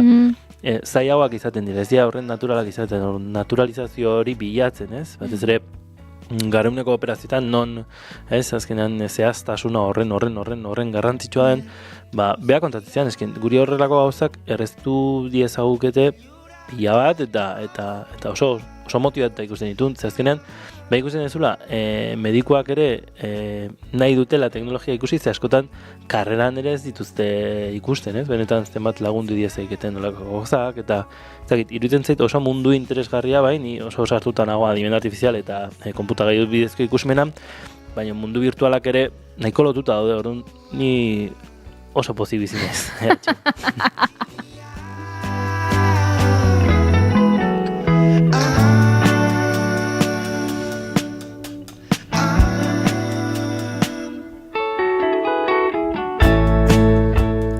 eskerrik asko, unai. Tortzagatik gurera betaurreko hauekin oso divertigarria izan da. Ez gara zorabiatu, hori zela inagok esan duen bezala gure gaurgo izan aipatu dugun gure beldurrik haundiena, eta oso interesgarria. Zorabia daukazen, zorabio nahiko txarra da, ematen du, mareatzen zela, benetan, kotxetik aterako azina bezala, ez, birapia dauzken toki batean, eta zezu, wow, ze naiz ondo zen, ez da iztu ezer gertatzen, ez, baina sensazio bat oso inkomodoa da, bai. Zertarako erabiliko nituzken nik orain nire kasu propiora ekarrita, egoistamente, nola, orain etxe aldatu nahi zen, eta egin behar ditudan obra txiki batzuk, betaurreko hauek jantzi. Justeko nola geratuko lirateke gauzak. Zure sukaldeko baldosa horri, urdina ergi, hola, nahiko mate batek, ze ondo egingo lioken. Irudikatzeko, ez, betaurreko jarri, eta etxetik paseatu, eta ikusi nola geratuko litzaken etxea obrak egin ondoren, horretarako erabiliko nuke gustoranik. Posible izango zen, kontua da, esan genezake altzari hori sortuta marko lekeela, eta plataforma guztia atzetik, osea ez dela bakari betaurrekoak, baina bai, posible izango zen, noski. Ta gainera, esan gizut, realitatea eragotuan jolasteko horrelako betaurrekoekin, oantxe bertan zure etxea da, festa bat, zer dena libre da. Egia da. Zer ez zaren kontra txokatzen. Egia da. Baize, jolaste malima ez horrelako realitatea eragotutako joku batean, mailak eta dena, osea, esan, ni adibidez ez, hor daukagu gela bat, eta horretan da ordenagailuak, eta mailak, eta pareta, eta mailak eta dena ulertzen ditu, eta orduan, igual, monstruito bat mailaren gainean jartzen da. Eta zu mugitzen zea, eta mailaren gainean dago. Osea, kontzeptu oso, aldatzen dizu realitatea pia bat. Goza hauek, nigo. Nik pixkat flipatu dut, banekien horrelako gozak egin ikusitut, baina pixkat azkeneko aldiz horrelako antzeko zerbait probatu nonetik igual urte batzuk pasa dira, eta aldatu da teknologia asko bai. Entzuleok, Unai Elordi Hidalgorekin aritu gara azken minutuetan, Oculus izena dute hauek, ezta? Dia Meta Quest 3ak dira. Horantxe bertan esango nuke salduenak. Hauek, 500 bat euro bali dituz? 550 euro. Entzuleok, jostaiotxo bat, ez pentsa? Getaria alemaniar bat ikusteko aukera maten dizutenak esaterako. Unai Elordi Hidalgo, mila esker eta datorren arte. Bai. Entzuleok, Ondora eta Idoia Esurmendiren arteko kolaborazio hau euri urrengo minutuetarako, eta guk oraindik gai mordoa zuekin elkar banatzeko. Marraztuko lorez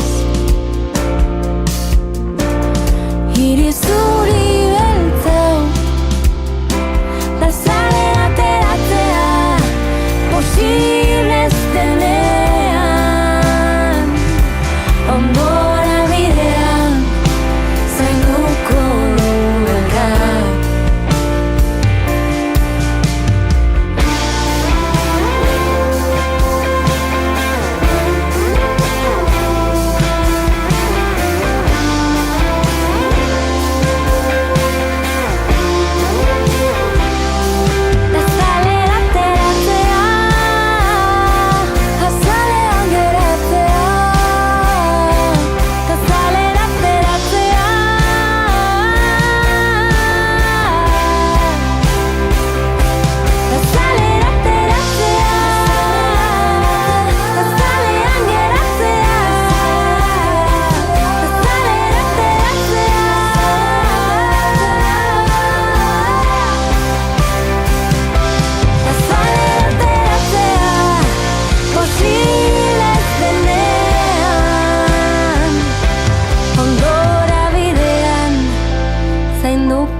Dugu elkar.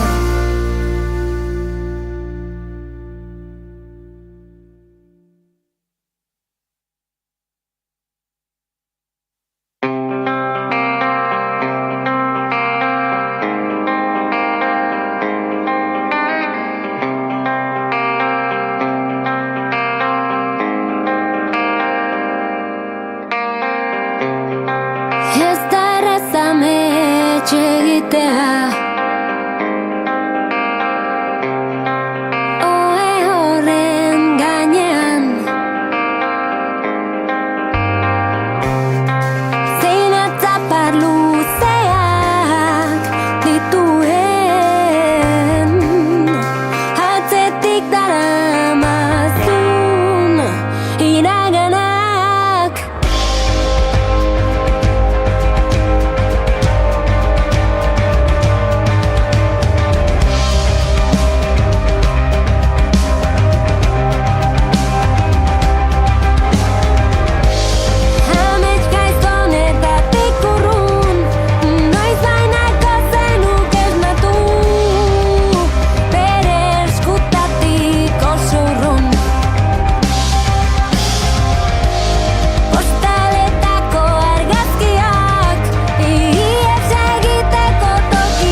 diguten urtea Horen beste negar Jada malkorik ez dela Eskuan mozten dituzten Oroitzapenen artean Salba daiteken zerbait Aurkitu nahiean Zuaitan nolabait Salbatu zaitzakena Norbera zenbatzea Gauza askorren artean Ezagutzen ez dena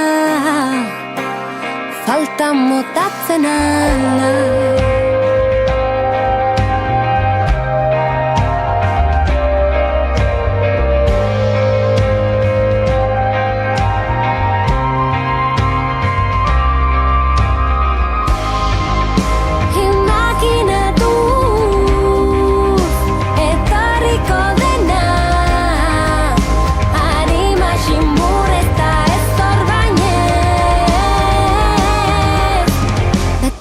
diguten urtea Horen beste negar Jada malkorik ez dela Eskuan mozten dituzten Oroitzapenen artean Salba daiteken zerbait Aurkitu nahiean Zuaitan nolabait Salbatu zaitzakena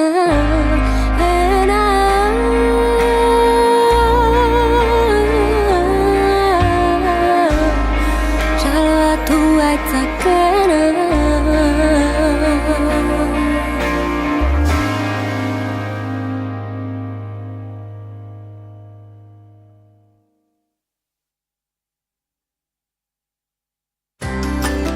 Gizonezkoa zara, seme-alaba bat edo gehiago duzu eta 2021ko otsailaren 4 ondoren jubilatu zara?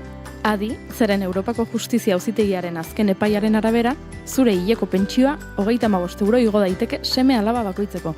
Jarri harremanetan Ema abokatuakekin. Tolosan 611-411-868. Naiz irratia, zuk nahi duzunean entzuteko aukera duzu egun osoan zehar. Bai irratia piztuta eta baita online ere. Goizean goiz hasi eta gauera arte, informazioa, musika, kultura eta beste 11 gai jorratzen ditugu zurekin. Egunon Euskal Herria. Goizeko 8 eman berriak egunon daizula. Egunon guztia. Arratsaldean. Arratsaldeko 8 dira. Ongi etorri naiz irratira. Irratia.naiz.eus webgunean sartu eta goiko banerrean agertzen den zuzenean entzun botoia sakatzen baduzu, une horretan bertan eskaintzen ari garena bertatik bertara gozatzeko aukera izango duzu. Zer zarte kamionetan, kamioian ere musikakin eta juten diran eta bai. Ez dakit, korri pixkat ere egin beharko du, ze gainera Goiuri azken aldien entrenatzen ibili da, eta uste dut.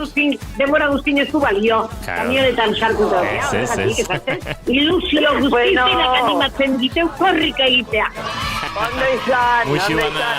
Joaten zaren lekura joan da, eraman ezazu naiz irratia zurekin.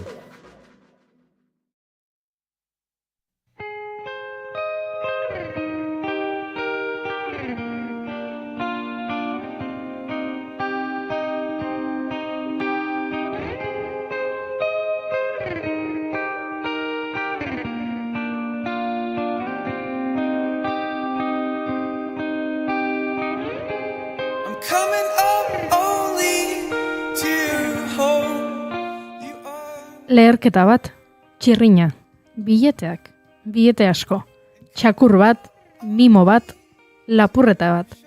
Zer gertatu da? Edo, hobesan da, zer pastu de? Ba ez dakigu, baina laister deskurrituko dugu, badatorreta hilbeltza, Euskal Nobela Beltzaren astea.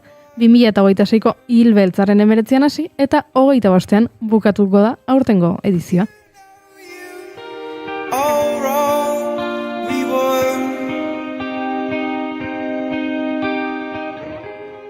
Eta irratsaio hontan novela beltzaren oso zaleak garenez, edizio honen inguruko nondik norakoak ezagutu nahi ditugu eta horretarako telefonoaren bestaldean daukagu Ainara Urriza, egunon Ainara. Bai, egunon. Zer gertatu da? Zer pastu de? Zer gertatu? Hori, ze pastu de, hori da... Guk ere buruari ere esaten duguna, ze pastu de, Edo ze pastuko den ere, esan edo zelduen astean, askin ongi esan duzen bezalaxe, hilbeltzaren, novela beltzaren nola betere astea dugu, eta bideo horren edo aurtengo leloari dagokenez izan zaitez testigo, esan nahi du orduan. Bai, jakituko ze pastu den, helduen astean baztanera hurbiltzea besterik ez dago. Bada, ja, edizio batzuk badaramatzazu, eta badator aurtengoa. Asko aldatu da hilbeltza jaio zenetik aurtengo ediziora? Egia esan aurtengo 12. edizioa izanen da, niretako lehendabiziko edizioa izanen da hilbeltzakide gisa bezala, bai, aurtengo estraineko ze izanen da, eta egia esan, aldaketa askorik ez da izan du, Iluidea aski landua izan da azkeneko 12 urteetan ere, eta egia esan aurtengoari dagokionez eta formatuari dagokionez azkeneko urteetan ez da haunitz aldatu ez. Eta nola iritsi zara kontatu badaiteke zu hilbeltzaren mundu ontara? Begira, beti izan du naiz literaturtzalea, eta, ni berez, ez naiz baztandarra, berez, Imozarra naiz, Eraso herrikoa, Nafarroan kokaturiko eskualdekoa, eta, hainbat azkeneko 9 urteak baztanen bizi naiz, baztanen eman ditut, eta beti hilbeltzako ekimenen zorrinetara joaten nintzen, bai aste artean, aste nezkenetan, edo aste burutan egiten ziren ekimenen zorrinetara hurbiltzen nintzen, eta joan den urtean, horietako batean, luzatu egin zidaten gonbidapena eta santzidaten. Elduen urtean, Ainara ja, hilbeltzakide izan zaitezke, eta gurekin batera ja antolatzea, eta esan nion zergatikan ez.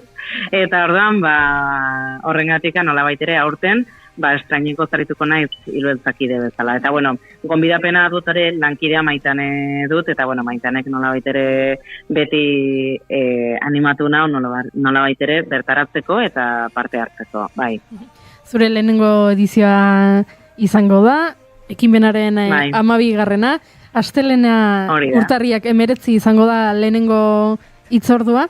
Guillem liburuaren inguruan ariko zarete, ze orain aipatuko dugu, hilbeltza beka ere, sortu zenutela, eta hilbeltza bekaren arira, Amaia Apalauzak irabazizuela, eta berak, Guillemen itzulpena egin duela, eta horren inguruan ariko zarete.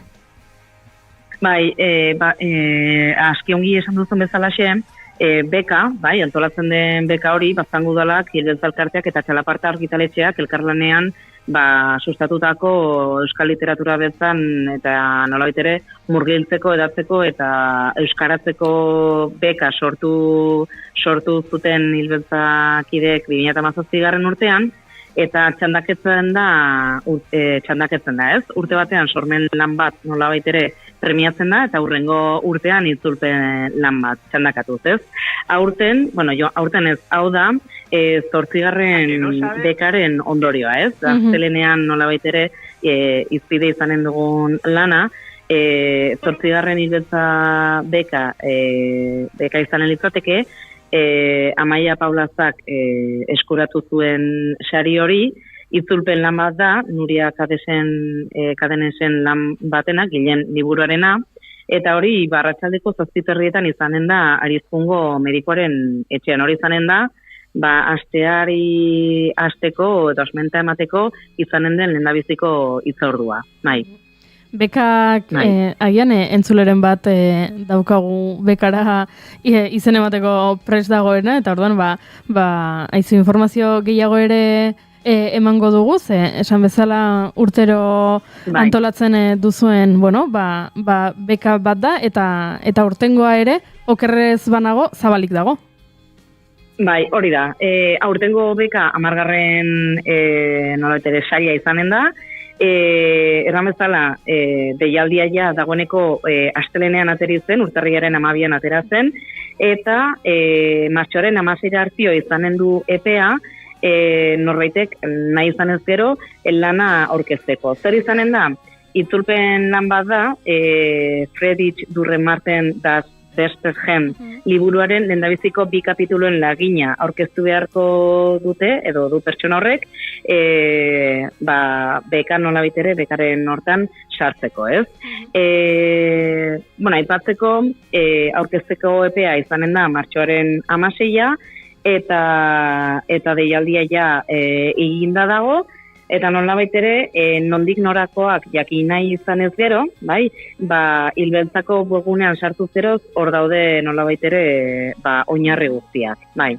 Orduan gure entzuleak animatzen ditugu, badakit idazle eta itzultzaile finak ditugula gure entzulen artean, beraz, animatu zaitezte, Friedrich Dürrenmatten, das Westergem lagina itzultzera, eta agian, hurrengo hilbeltzaren edizio batean, horren ariko zarete hilbeltzako kideekin, beraz, gure entzulei gonbita botata, baina, aipatu dugu itzorduetako bat, asteleneko itzordua, baina gehiago ere badituzu, hau ez da egun bakarreko festa, eta adibidez, 21 asteazkenean, Ernesto Praten Muga Hutsien Hegalak, novela berriaz ariko zarete, eta larun batean, Amorante Frantsesa, Haize Beltza, eta Azpijokoa Azpiazun, aurkezuko dituzue. Novela beltzaren astea da, baina novela beltzak ere askotarako ematen du, eta liburu hauek bata bestetik oso ezberdinak dira. Bai, esaterako aipatu duzu bezalaxe, asteazkenean urrengo itzordua izanen dugu, hori arratsaldeko 6etan Anizko elkartean izanen da, eta bertan Ernesto Praten Lurra, Larru eta Larra trilogia nolabait ere esten du lan honen bitartez, ez? Muga Hutsien Hegalak liburuaren bitartez. Aurretikan novela beltzari eta trilogiaren barnen Telleria eta gero zer liburua edo nelizateke, eta Mendekoaren eskubidea bigarren lana, ez? Eta oraingo honetan, hor ateratzen da novela beltzaren nolabait ere lan bat, baina gero, aipatu duzuen bezalaxe, larun batean, arratsaldeko 4etan, Uxu Herrik aurkeztuko ditu 3 idazle hauen 3 lanak, hau da, Morante Frantsesa, Haize Beltza Amaiur Eperrena, eta Iñaki Ronsoreren Azpijokoa Azpiazun, ez? Eta aski ongi esan duzuen bezalaxe, novela beltzaren barnean ere, hain ezberdinak diren lanak aurki daitezke bertan, ez?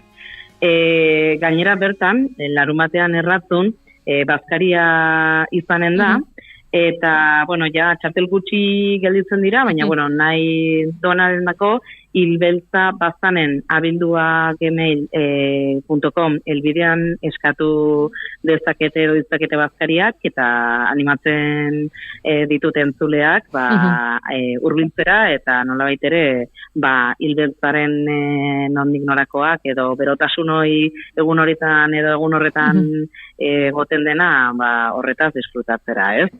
Ez dago bakarrik itzordu hori, beste itzordu batzuk ere badaude, larun bat baino lehen, ostiralean ere arratsaldeko 7etan Iruritako gizarte bilgunean, oraindik izengabe filmaren proiekzioa eginen da, baita Nerea Pagola eta Zigorretxe besterekin solasaldia eginen da, ez? Eta nolabait ere teknikoki eta beraiei dagozkien bat ataleak landuko dira, pelikula edo filma ikusi eta ondoren, bai. Hemen gauza serioak lantzen dituzu hilbiltzan, bazkariare aipatu duzu, zenbat du seriotasunetik eta zenbat du festatik aste honek? Bai, denetarik. Aipatu duen bezala, formatu eta, ekimen edo gauza ezberdinak egiten dira, eta liburu aurkezpen batetik hasita ere itzuli beltza bat egitera ere gonbidatzen duena, ez? Honako ekimenak.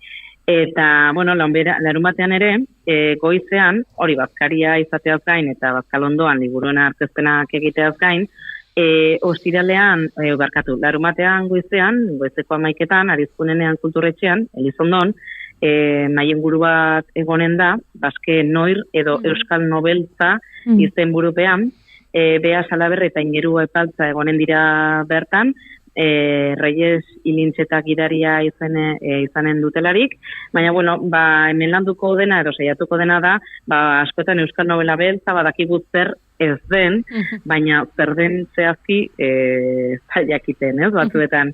Eta maiz, aditzen ditugun euskal noir, edo txapel noir izendapen horiekin sobera identifikatzen ez garenez, definizioaren bat lortzeko helburuarekin elkartuko ditugu mai bueltan, bi idazle, aipatu ditugana biak, Bea Salaberri eta Iñigo Epaltza, eta nolabait ere euskal novelaren beltzaren inguruan gehiago sakontzeko aukera izaten dugu mai inguru horretan, bai. Ze interesgarria, nola, esango zenuke osasuntxu dagoela Basnoar edo euskal novela beltza benetakoa, ez? Aipatu duzu batzuetan etiketa hori jartzen diotela eta ez dela, baina horrela benetako euskal novela beltza osasuntxu dago? Esan genezake, baiez, aurten, urtero osatzen da euskal novela beltzaren zerrenda, eta hori larun bate arratsaldean ere patzen da mai baten gainean aurkeztu egin diren liburu guztiak, ez? Ikusi alizateko, edo norbaitek erosi nahi izan ez gero, badu eskuratu beste nonbaiten, baina ikusi dugunez, aurten, bereziki, izugarrizko zerrenda dagoela, bai. Egia esan, osasuntxo dagoelakoan gaude, bai. Ze ondo, poste naiz, aitortu behar dizut ni novela beltza zalea naizela, baina aldi berean oso pertsona beldurtia naizela, eta liburuak irakurtzen ditudala, edo pelikulak ikusten ditudala giro ontakoak, eta gero ez dudala lorik egiten, eta zuk aipatu duzu, itzuli beltza izango dela igandean, eta nik ikusi dut erratzuko kanposatutik abiatuko dela, eta galdetu nahi nizun, oso beldurtiak garen ontzat lekua badagoen, edo hobe ez barin bagara gerturatzen. Ez dudik gabe urbiltzea.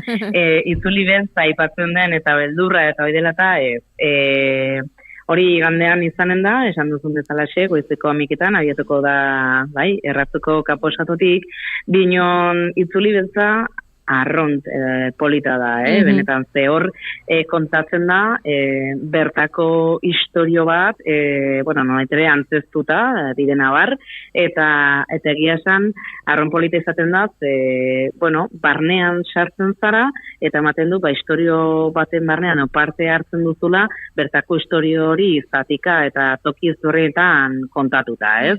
Eta, niri behinpin ikaragarri gustatzen zaidan ekimena da edo jarduera da, horren barnean sartzen zarelakoz, eta hor gure Aitziberre, gure kideak nolabait ere kontatzen du bertako istorio bat, eta, fikziotik ere baduena, baina hori ez, nola doan, eta gero toki batzuetan antzeztuta egoten da, musika egoten da, eta ondoren, nola horren barnean ere sartzen altzaren nahi izan ez gero, ez? Historiaren barne haitzen entzuten eta bizitzen hor narratzen dena edo kontatzen dena, bai. Jo, ze bolilla. Aipatu ditugu liburu aurkezpenak, mai inguruak, zinema emanaldiak, itzuli beltza. Ez dakit zerbait geratu zaizuen antolatzekotan, edo badagoen beste zerbait aipatu ez duguna oraindik, ze haze egitarau potoloa? Bai, geratu zaizkigu pare bat gauza aipatzea, ez? Larun batean, Bazkalondoan, aipatu da bezalaxe liburu aurkezpenak izanen dira, baina horren ondoren, iluna barrean, izar bat eskuan izaneko susmagarrien gaua, antolatzen da erratuko ostatu den barna jostetan. Joku baten bitertez, nola baitere ere, bertaratzen diren artean harremanak estutzeko, goxatzeko eta jostatzeko, aukera izaten da susmagarrien gauan ekimenean, ez? Eta nola baitere, izar bat eskuan izena duen bezala, omen, eskuan izanen dugu olako izarra, ez? Normalki zeruan izaten dira, baina guk larun batean eskuan izanen dugu izar hori, eta jostatzeko aukera, eta nola baitere, erratzuen barna, ostatu argitzen joateko aukera izanen dugu. Eta gero, igandean janola baitere hilbeltzari akabera emateko, mairu antzerki taldearen eskutik, arratsaldeko 7:00 Iruritako gizarte bilgunean, pinpili pausa horiak emanaldia izanen da bertan. antzerkiaren pixkatori nonin norako la pixkate hurbiltzeko, Mugako estatua da Pinpilipausen benta, eta Maritxu bertako nagusita langilea da, ez? Sua piztu da inguruko mendita basoetan, eta suak inguratu du estatua, eta isolaturik gelditu da Maritxu bezala, bertan dauden bezero guziak ere. Orduan, ere erakargarria izan daitekeen antzerkiman handia, emanen digu Mairu antzerki taldeak, larun bat igandean markatu, atzeneko emanaldi gisa bezala. Ze ona, segulako egitarau puska, ezagit aipatu dituzun gauza guztetatik zein gustatu zaidan gehien, baino zoragarria, zorionak eman behar dizkizuegu, Hilbeltzako kide guztioi hau antolatzeagatik, eta zorte hon, badatorrelako esan bezala Hilbeltza, eta entzule guztiak animatu nahi ditugu, behintzat kuskusiatzera webgunean, eta hastia badute, animatu daitezen zuen gana ospatzera. Sartu gero Hilbeltzako gogunean, bertan duzu zehazturik informazio guztia eta beharrezko guztia, eta aipatu nahiko nuke, badakigu Euskaldunok orain abenduaren 28an pizkundearekin hasi ginela, eta Hilbeltzak nolabait ere piztutako su erraldoi horrekin ere nolabait ere sugarrori mantentzeko, helduen astean izpide euskara eta novela beltza izpide dutelarik, joanen gara guztatiak botatzen urrengo pizkundeari begira, eta nolabait ere gure hizkuntzari beharrezko argia mateko asmoarekin, ez? Eta hoxe,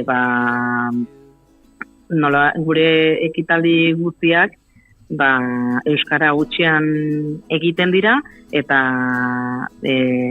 nolabait ere baliabide euskarri eta formatu ezberdinetan, bai.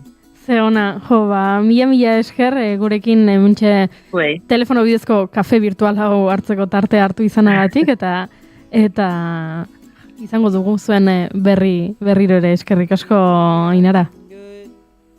Zuen mila esker eta gobidatzen zaituztegu helduen astean, baztanera Hilbeltza gozatzera. Eskerrik asko ondo izan.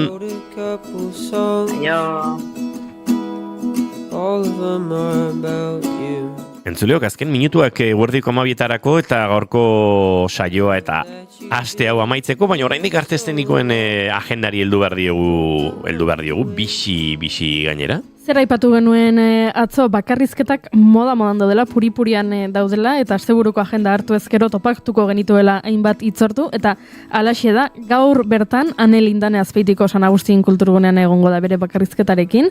Aitatxo Ermuako antzokian, hau ez da bakarrizketa, baina mentxe beste hitzordu bat zuentzat, Ermuako antzokian 8:30 bi ume hil zitzaien familia baten benetako historia da, Telmo Iruretak zuzendu du, eta sekulako itxura ona dauka. Aita ikusteko aukera izan nuen pasaden astean, eta orain Etxerri Aranatzeko kultur etxean egongo da, hau badela bakarrizketa. Arratsaleko 7:00 izango da. Hori da. Eta Vaginaren bakarrizketak Irungo liburutegian 8:00 hauek ospetsua da, famatua da obra hau, eta interpretazio hau oso interesgarria dirudi honek. Ainhoa Etxebarria, Itziar Urreta Bizkaia eta Intza Alkainek defendatzen dute Eba Enslerrek sortutako lan hau, eta bide luzea egin duen lana, eta pixka nolabait berreskuratzen ari dena. Zarautzko modelo aretoan ere, arratsaldeko 8:00 feriantes antzerki mutua. Barrake jomenaldi bat, eta baita gure historiari ere, eta joan den astean gurekin izan zen Asier Ormazak, eta Joseba Paolazak gorpuzten duten trajean doaingo Bastero Kulturgunean arratsaldeko 7:00. Gaur eta bihar Azkoitiako Bastartxon ere, arratsaleko 7:00 igandean Aretxabaletako Arkupe Kulturetxean izango dira, hauek ere, 7:00. Beraz, 3 emanaldi, asteburu honetan, estreinu osteko goraka da hoiek. Eta gure joaneteak, hau ere, aspaldi, pabioi 6 ikusteko aukera izango da, baina aspaldi, nolabait, aipatzen... Euskal Herritik ari dira bueltaka, eta ez baduzu ikusi, korri ikustera, zerak izan Mikel Laboa dela gure izar handietako bat, eta Laboaren omenez egindako emanaldi hau ikusi behar duzue, bai, ala bai. eta lana Zumaiako zelai Arizti aretoan izango da gaurko beste emanaldia. Arratsaldeko 8 eta 4 biharko egunari begira, larunbatari begira, Loren hizkuntza Barakaldoko antzokian arratsaldeko 8 izango da, eta Lorcaren obra bateko itxaropenen gaia abiapuntu hartzen du, 21. mendeko maitasun harremanak jorratzeko eta nola aldatu den ligatzeko modua edo, pixkate erdigunean jartzeko, beti ere umorea erabiliz.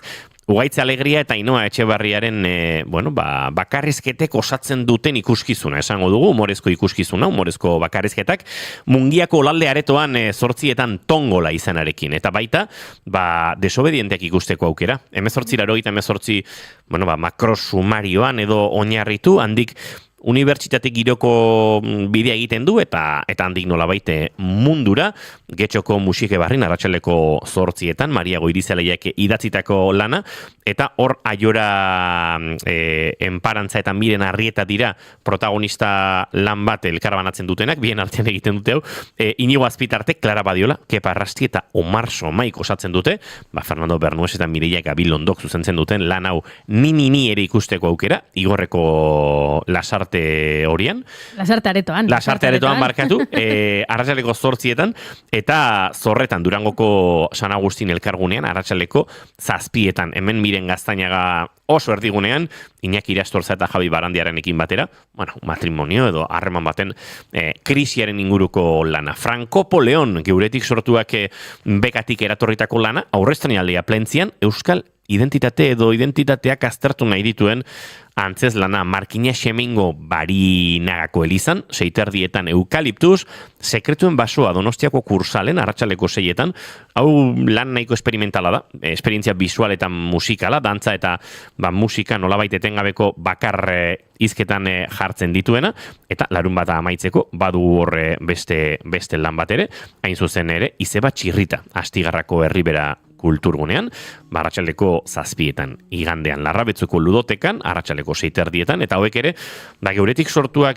bekatik abiatutako lana suposatzen dute, 1936ko altxamendu frankistan hasitako bidaia oinarri, memoria kolektiborako ariketa. Eta bisi-bisi, eguerdiko 12 gainean ditugu eta ja, iganderako Etxea Hiriburu, hau ere, geuretik sortuak sustatutako lana, aurre estreinaldia izango da, nor naizen baneki, Oñatiko Santana Udal antzokian, R&J R&G errenteriako niesenen arratsaldeko 7, Bilboko Arriaga antzokian Bereterretxe, Zuberoako eta Gipuzkoako dantza taldeak elkarturik erdi aroko abesti ura, Bereterretxeen kantorea abesti ura abiapuntu hartuta, klasikoago, baletetik gertuago nahi duzuenok, Iruñeko Baluarte Auditoriumean arratsaleko 6 igandean Theatre Classic konpainiaren Beltxargaren antzira ikusteko aukera, eta dantza gustoko duzuen ontzako Donostiako Victoria Eugenian arratsaleko 7 Iker Karrera dantzariaren koreografian oinarrituta, 5 dantzari lanean, The Room Where It Happens. Hauexek gure proposamenak entzuleok, baina berandu gabiltza. Kroketa jatera joan behar dugu. Kroketaren mundu egun zoriontsua entzuleok. Asteburu ona pasa. Gu astelenean goizeko 10:05 hementsi izango gara bueltan oraintxe informazioaren txanda. Naiz irratian zaindu asko musuak. Never wish for a purse so vast and asking God if you make it.